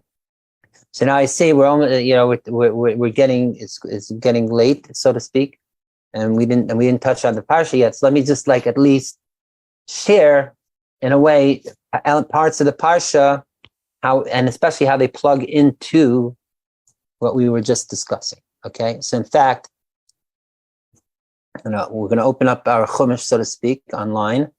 I'm going to share screen so we just see the words. So our parsha is here. Begins the Eila tell this Yitzchak ben Avraham Eila did Yitzchak. Now we say that, right? That this is at the end. This is at the end of Abraham's life. Actually, Abraham is alive still. That it says these are his descendants. Even though it says earlier that Abraham passed away, the end of last parsha. But this is a little bit of a return, because we're saying that Yitzchak gives birth to twins, Yaakov and Esav, right? Chronologically, actually, Abraham was still alive for 15 years when his grandchildren, Yaakov, Esav and Yaakov were alive. Just in fact, they say therefore that Esav didn't really become a bad boy until Avraham passed away, because as long as Avraham was around and alive, Esav was still a goodie. It was only after Avraham passed away that he some say he really wasn't good even then, but he just kept it concealed from his father, from his grandfather. Be it as it may, there's a connection here. Okay. So the verse begins that this is the birthing of these are the descendants, the children of Yitzchak, the son of Abraham, and then it repeats that Abraham gave birth to Yitzchak. So all the great questions: why is there this repetition? Rashi says it's because that people, it's based on the Medrash, that people began questioning that, being that they knew that there was the whole situation with Avimelech in the last parsha too, right, with Sarah, wound up in Avimelech and Philistines and all that. So people began rumors that maybe Yitzchak, his father, is not really Abraham, it's really Avimelech. So therefore, in order to make it clear that therefore God made that Yitzchak look like his father, Abraham. Okay? So no one could even question that Yitzchak was Abraham's father, that they looked almost identical. Good. But let me ask you a question. What's the big chiddush? Many children look like their fathers. Why does God even have to make a special cluster pun if it says that, whatever it is? You don't need God's miracle to do it. It's biology 101. That the child many a times carries not just the traits and genes, but even the appearance of his father, mother, what have you. So it's explained. The Rebbe explains to others, I think, too, and it's based on the Kabbalah part. And we know that Avraham represents chesed, kindness. It's one side. Yitzchak represents the opposite, Gevurah, severe, Pachad Yitzchak, right? Fair. Even though his name means Yitzchak, I will laughing, but it's the future joy. That means the seriousness and Gevurah of Yitzchak now we only see the seriousness. It's only in the future that we see, even in the seriousness and the Gevurah, there's something positive. But what we see now openly is serious, is the Gevurah part. So since we know like physical is an expression of the internal spiritual or psychological, what have you, so really Avraham and Yitzchak were polar opposites, Chesed and Gevurah. So if Chesed is birthing, it should be similar to itself. Chesed would beget Chesed. So therefore, there was the need for the special miracle that, despite the fact that Yitzchak is the opposite trait of Abraham, still physically, externally, Yitzchak appeared like Abraham. Okay? So now, riffing on this concept that Abraham is Chesed and Yitzchak is Gevurah, or in other terminology, that Avraham is ahava, love, and Yitzchak is yira, or fear, like pachad Yitzchak was just said, the term is. So now let's look at the verse here, and you'll see two things. So firstly, in the linkage, Abraham is the chesed, the emanator, like chesed is giving. Gevura is more of a restraint, holding back. So in Sefirot, we could say that in the spiritual dynamics flows, that Abraham is emanating, shining down, like giving, and giving, and Yitzchak is the one who's from bottom up, like we were talking before, the Or Yashar and Or Chazer, or Ma and Ban, and so on and so forth. That Abraham is mainly bringing down, and Yitzchak is elevating, bringing up from down up. Where else in the Parsha this week do we see that Yitzchak means from taking what's down and bringing it up? What does Yitzchak do later in the Parsha? What does he go digging for? Right, wells, bear. So what wells is interesting. We know there's rain, there's water comes from above, or even, I don't know, ice-capped mountains melt and flow down to the valley. Fine, so that's water coming up, down. But the water of a well is you have to dig down, and then the water itself rises up. Okay, so we see Yitzchak already manifesting this idea of from bottom up, Mata Lamayla. So now let's read this. Eila told us Yitzchak, how do we then Avraham, that this is how we go to take to birth that we need, that it's through activating down here from bottom up, going up, that then we could draw down the from above the Avraham to come down. That means we work on ourselves to make ourselves the right vessel down here and do what we need to. And that is sense. Then that activates the Abraham energy above to come down. And then when it comes down, then Abraham, that is the Abraham Hoylet is Yitzchak. Then Yitzchak can find its fullness. Not just Yitzchak becomes its fullness and best, but then Yitzchak could birth farther to the next generation. That's Yaakov and Esau, right? Incidentally, the word Abraham, gematria, is 2 times the word Oyer, light. Right? Light is 207. Abraham is 414. Okay? No, wait. Am I making it up? No, I'm sorry. I'm 250, no, 6, 7. No. It's a different gematria. I'm sorry. I'm trying to remember the connection. Oh, I know what it is. The word the ahavta is 400 is 2 times the word I think, right? And Abraham is related to the ahavta. Okay, whatever it is. But that is the dynamic here that's happening. So again, this is again connecting to the energy, what's related to this month. And we were speaking before that Kislev is primarily about beginning with our work down here, the Or Chazer, and bringing it up. Like we were saying before, also the Motzoei Shabbat begins the work from the Or Chazer, and we're learning from that result earlier. That's the beginning of the week. That's how we have to first activate the beginning of the week, and then we're able to bring down. Incidentally, remember we said before that Kislev, Lev is Lamed Vav 36 in Gematria Eila. What's the first word of our parsha? Is ve'ela. Again, the word Eila, to reveal, but not just Eila, but with a Vav. Vav means to repeat something. Like we'll say later in the parsha, V'yitin l'chalokim, the blessing of Yitzchak to Yaakov is, and he shall give. And the Rashi says, why V'yitin? He means V'yachsav Yitin, and give, keep on giving and giving again and again and again. So Vav means to continuously giving and shine. So since Eila means to reveal, so Ve'ela means to keep on shining, keep on revealing. How do we get to that state? In this way. We work first on our Yitzchak level, bringing it up to Avram, and then Avram can bring it down here back to our level, Yitzchak, and that way we could birth on further. Okay? So that's one way to look at it. this first verse. The other way, according to Kabbalah and Chassidus, to look at it, based on what we said before, that Abraham is mainly love, and Yitzchak is mainly yira, right? Ava, and Yitzchak is mainly yira, or fear. Now it's brought down in Zayar and Kabbalah that we know that there's lower level love, higher level love, lower level yira, or yira, right? There's Ava.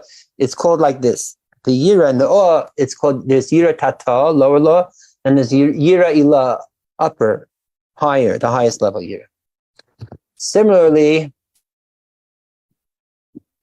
there's in Ava and love, there's two types of love. There's what is known as Ava Zuta, small love, mini love, and then there's Ava Rabba, great love. Okay.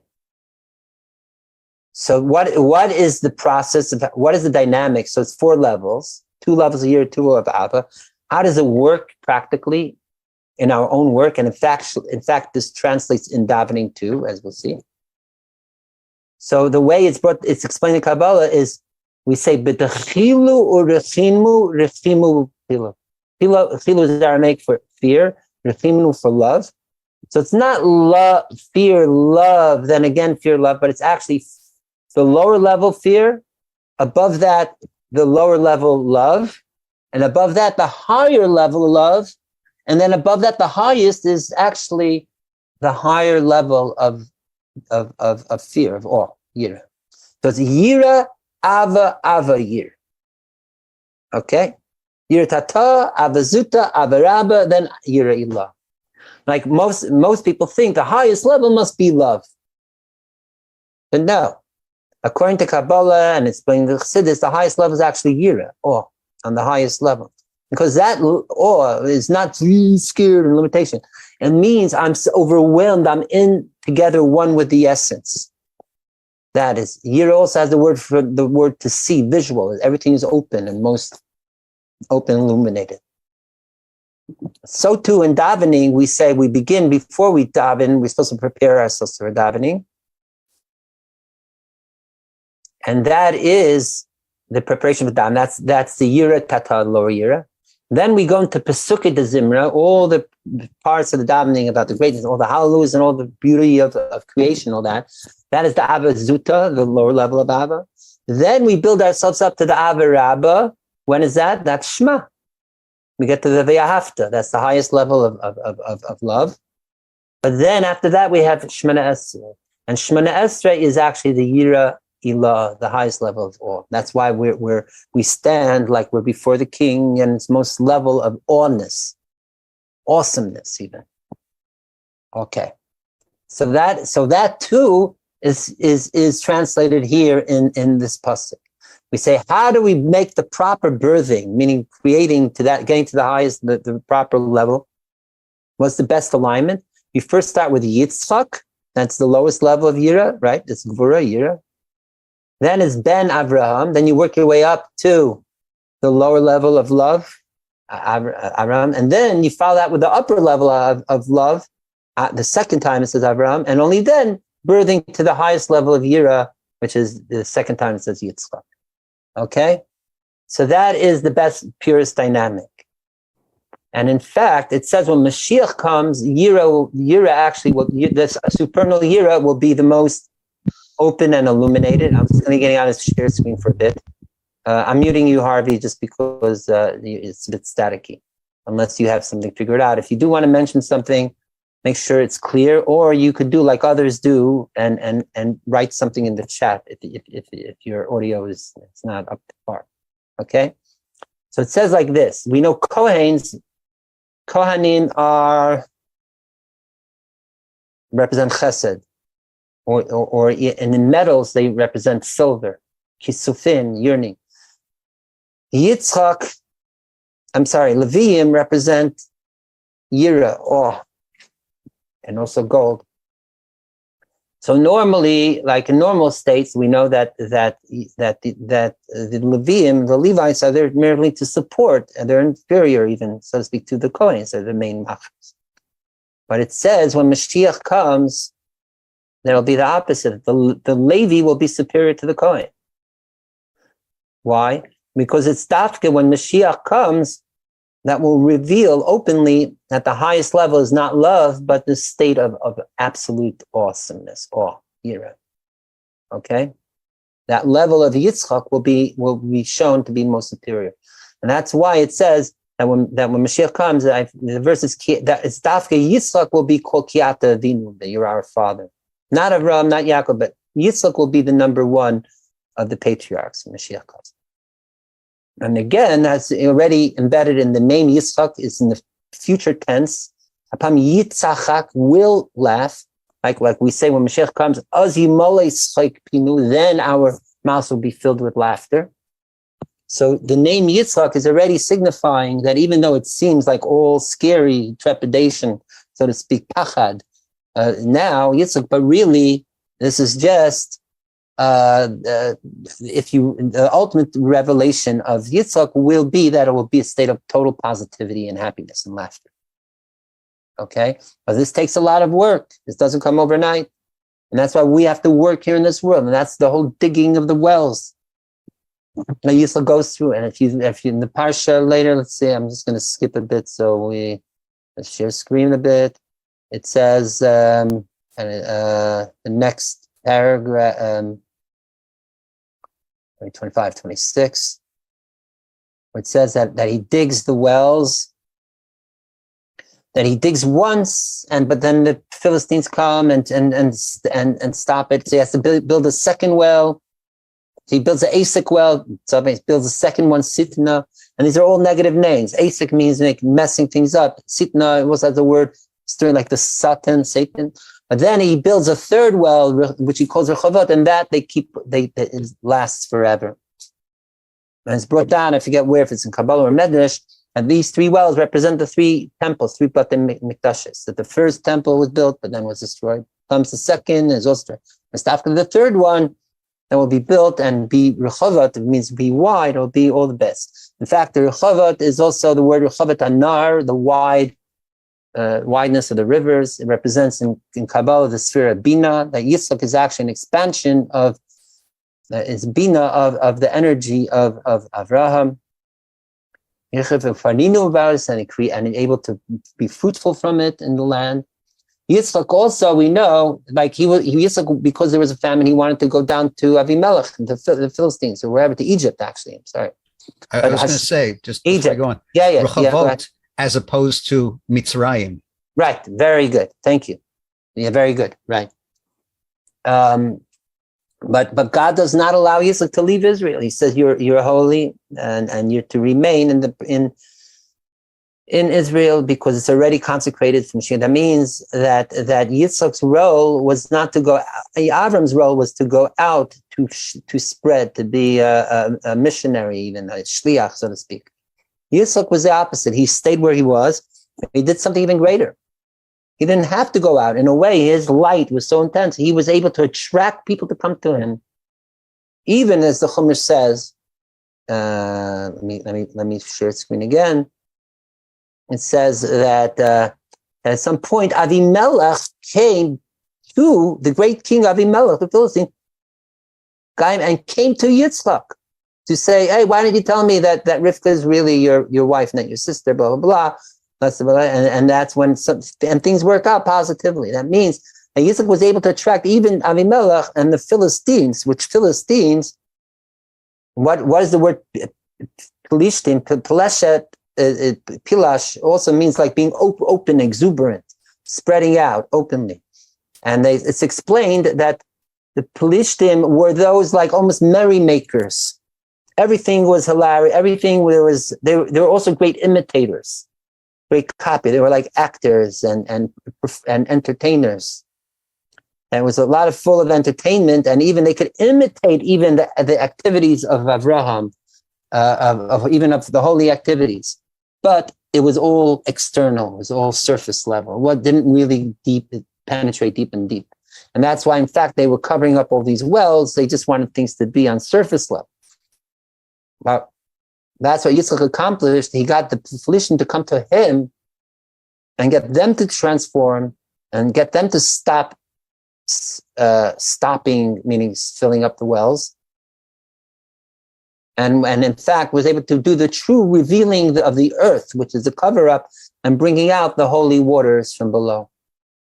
And that is also a teaching for all of us, to be ideal and straight with our practice, whatever we do, irregardless of what people perceive, even if we don't go anywhere.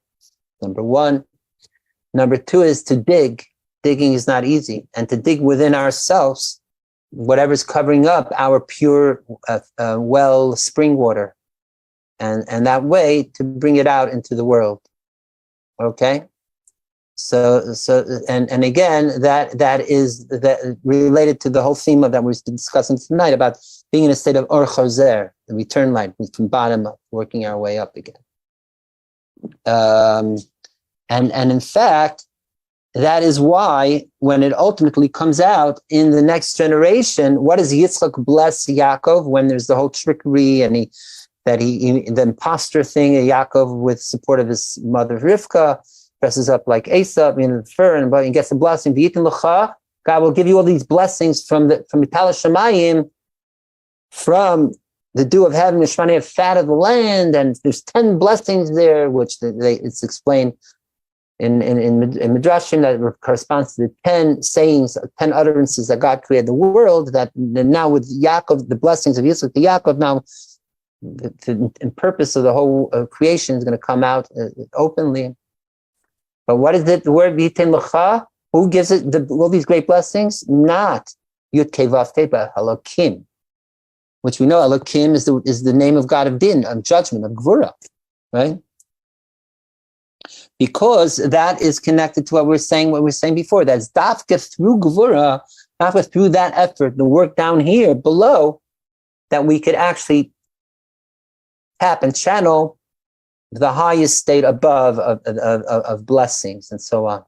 So again, plugging it back also into the idea before we speak about Motzoei Shabbos and Kislev, it's dafka Motzoei Shabbos when it's after Shabbos that we could plug in and bring out the highest level of Shabbos light. And it's dafka again by the first day of the month of Kislev when it's darkest that we could bring out the highest light of the first light. That's not just the beginning of light, but it contains all the light to come. Okay? So you see now how everything we've been discussing tonight is all interconnected. Beautifully. Now there are other aspects related to the parsha. I'm just looking at the clock. It is a bit over time in a way. So maybe I'll just say one or two more little vertelach before we wrap up, if that's fine with everyone. So firstly, the way this plays out that we were talking about, the giving and receiving and the ma and the ban or yashar chizer, it plays out in two other ways. One is also Yaakov and Esau, the twins, right? They're mirroring in a way they're mirroring, but they're so opposite each other. So Yaakov represents that which is of the emanated giving in the positive way. Esau down here working. So that was also another thing, a bit confusion. Because as we know, who was Rivka's favorite was Yaakov. Who was Yitzchak's favorite, says the Chumash? Esau. Weird, strange. What do you mean? Esau, what? Let me ask you. Esau didn't see or realize what Rivka saw? And even if he didn't, I'm sure Rivka and Esau and her husband Yitzchak sat around during the dinner table, discussed their children. Wouldn't they cross-reference each other and figuring out? And obviously that the better boy here is Yaakov. What's going on?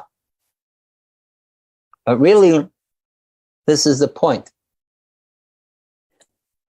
Yes, Rivka saw openly Yaakov is beautiful, light, ishtam, sincere, and blah, blah, etc., and only good. Esav is not. Yitzchak knew Esav is not a good guy, even. But that was his point. First of all, he was able, like we said, he was all about the future tense. He will, Yitzchak. So he saw into the future that some great tzaddikim are going to come out of Esav. We know in Gemara even that there were people, those from the Romans that became Jews. Akiva came from the Romans. Shmai and Naftalian came from the Romans. Reb Meir came from the Romans. So in fact, from Esav came great Torahs in the future. So Yitzchak already sensed that Esav has the potential to some great holiness here.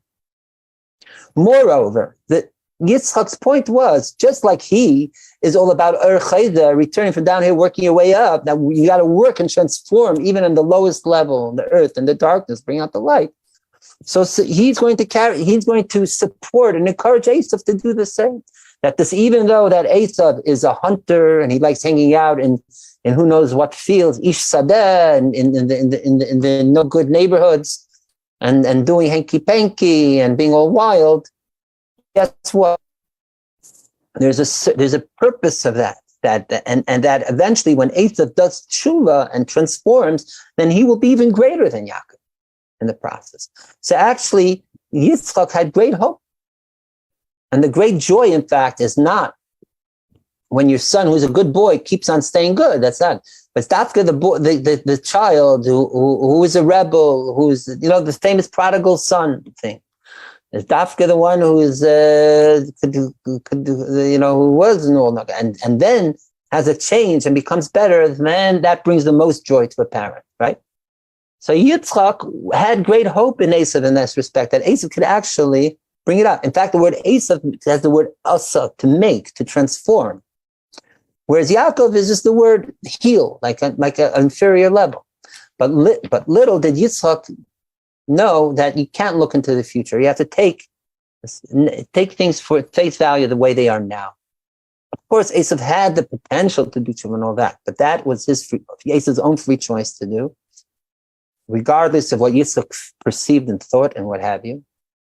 So there, and as we know, the final outcome, which is Esav did not do his tshuva all the way through, and remained a nemesis of Yaakov, and yada yada. And in fact, what happened at his end was he wanted to be buried in Maras Machpelah, with right and all that. The famous thing that what Chushim went, the son of Dan, went and chopped Esav's head off, which rolled to the feet of Yaakov, and therefore, according to tradition, only Esav's head is buried in Marat Machpelah, whereas his body is buried on Mount Seir, which is actually reversal, that his head came to the feet of Yaakov, because it says Yaakov came out.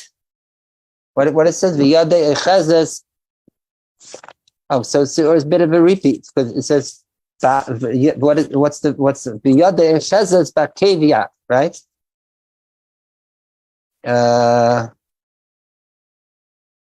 Let me just put it up back here on the screen.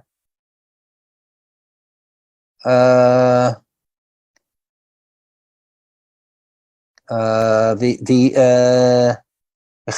cave Esau. Oh yeah, so it is the reversal, right? So Yaakov, when he's born, he's holding on to the heel of Esau, but then Esau's head it rolls when he dies to the heels of Yaakov. Okay. And also, little did Yitzchak realize that the reason why his name Yaakov heals doesn't mean he's just on a lower level. Well, of course, Yitzchak knew this. I'm just saying that makes sense. But the part is that Yaakov was through and through so holy that even his heel, even the lowest level, was full of holiness. Okay. Additionally, it's also the irony that we say Yaakov through and through was the truth and sincerity. Yet he was the one that used trickery, mirma, to get the blessing, to snatch it out from his brother. And there's great teachings in that also, how to be true even in conditions where things don't seem fully, when the truth is not fully open. Gewalt. I'm just thinking what else to add in the parsha. The different vertelach. I mean, we could go on, but I'm just thinking of things related to parsha that connect directly to our overarching theme here.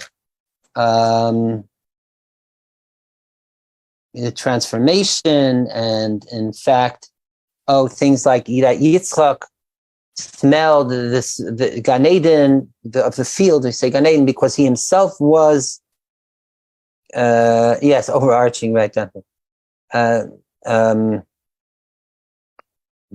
he smelled because he himself was for 3 years up in Gan Eden, as we said, right after his mother passed away.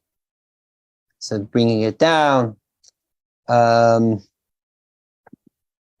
Okay, I mean, honestly, I feel like we covered enough, and it's already getting late. So I don't think we need to go too much into minutiae of the parsha, because I think we covered the main parts related. So that's what. So to end off, I just remember there's a beautiful like old Pirchei Jep song to the V'yitein Lecha verse. So I'm going to sing it now, and we'll end off with that. Okay. And whoever knows it, I mean, you can sing it to yourself if you know it, but because if you unmute it, sometimes it interferes. Okay. V'yitein lecha Elokim mital hashamayim u'mishmanei haaretz v'raiv dagan v'siraish Itein lecha Elokim mital hashamayim u'mishmanei haaretz v'raiv dagan v'siraish Itein lecha Elokim mital hashamayim u'mishmanei Haaretz v'raiv dagan v'siraish v'yitein lecha Elokim mital hashamayim u'mishmanei haaretz v'raiv dagan v'siraish v'yitein lecha Elokim mital hashamayim u'mishmanei haaretz v'raiv dagan v'siraish. All right, there we are. Yeshikayach, everyone. Thank you for tuning in. If anyone has anything to add, really quickly for everyone. A good chodesh, of course. And sing, just make me your musical hallels if you're wherever you are. And thanks, Aaron. I see you really braved it and stayed from gavel to gavel this time. we're impressed. Yes, you didn't pull a Cinderella on us. You didn't turn into a pumpkin or anything, right? I don't know how healthy this is for me, though, so it's okay. Special. It's Rosh Chodesh, as we said, to make even the darkest hours, bring it, illuminate with our learning in Zoom light. Thank you, Danny, for certainly for being tuned in throughout, and yes, Kavaldik. I'm so happy that we all tuned in and we have this core people learning, and I hope. I hope what we were learning about Motzoei Shabbat, I mean, it wasn't too over anyone's heads. Aleinu, I hope it came down into our lives enough. But but it's good sometimes to get deeper into learning. To get to the more esoteric stuff. All right, and thank you, Rivka, too, of course. So now we'll sing the Good Shabbos song, and I wish everyone good Shabbos and good Chodesh and happy Kislev, okay? Good Shabbos, Jonathan, good Shabbos. Good Shabbos, Zushar, Steve, Abba, good Shabbos. Good Shabbos, Danny, good Shabbos. Good Shabbos, Aaron, good Shabbos.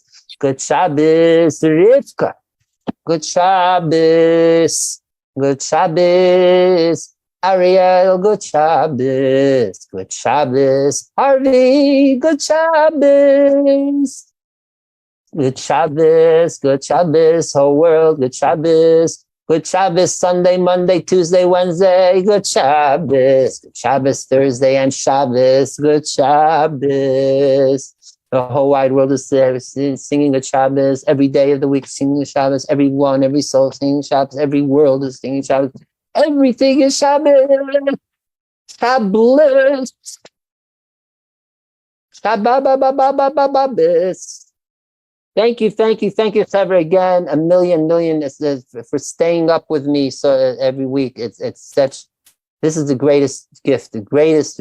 Choser, the Yashar, Choser is each other till a point that we don't know who's the Yashar, who's Choser. It's just bouncing, reflecting off each other, interfacing, intershining. Our innermost to the outermost, all the way through and through, on all the realms of our souls and on all world dimensions. It's Shabbos, everyone. Call too. Ben. Okay. Good Shabbos. Thank you Everyone. very much. Yes, and Very- it's Very deep lesson. yes, And yeah. and out there in Facebook land, good Shabbos, everyone. And anyone wants to connect with me, you know how to throughout the week. Okay, Gewalt.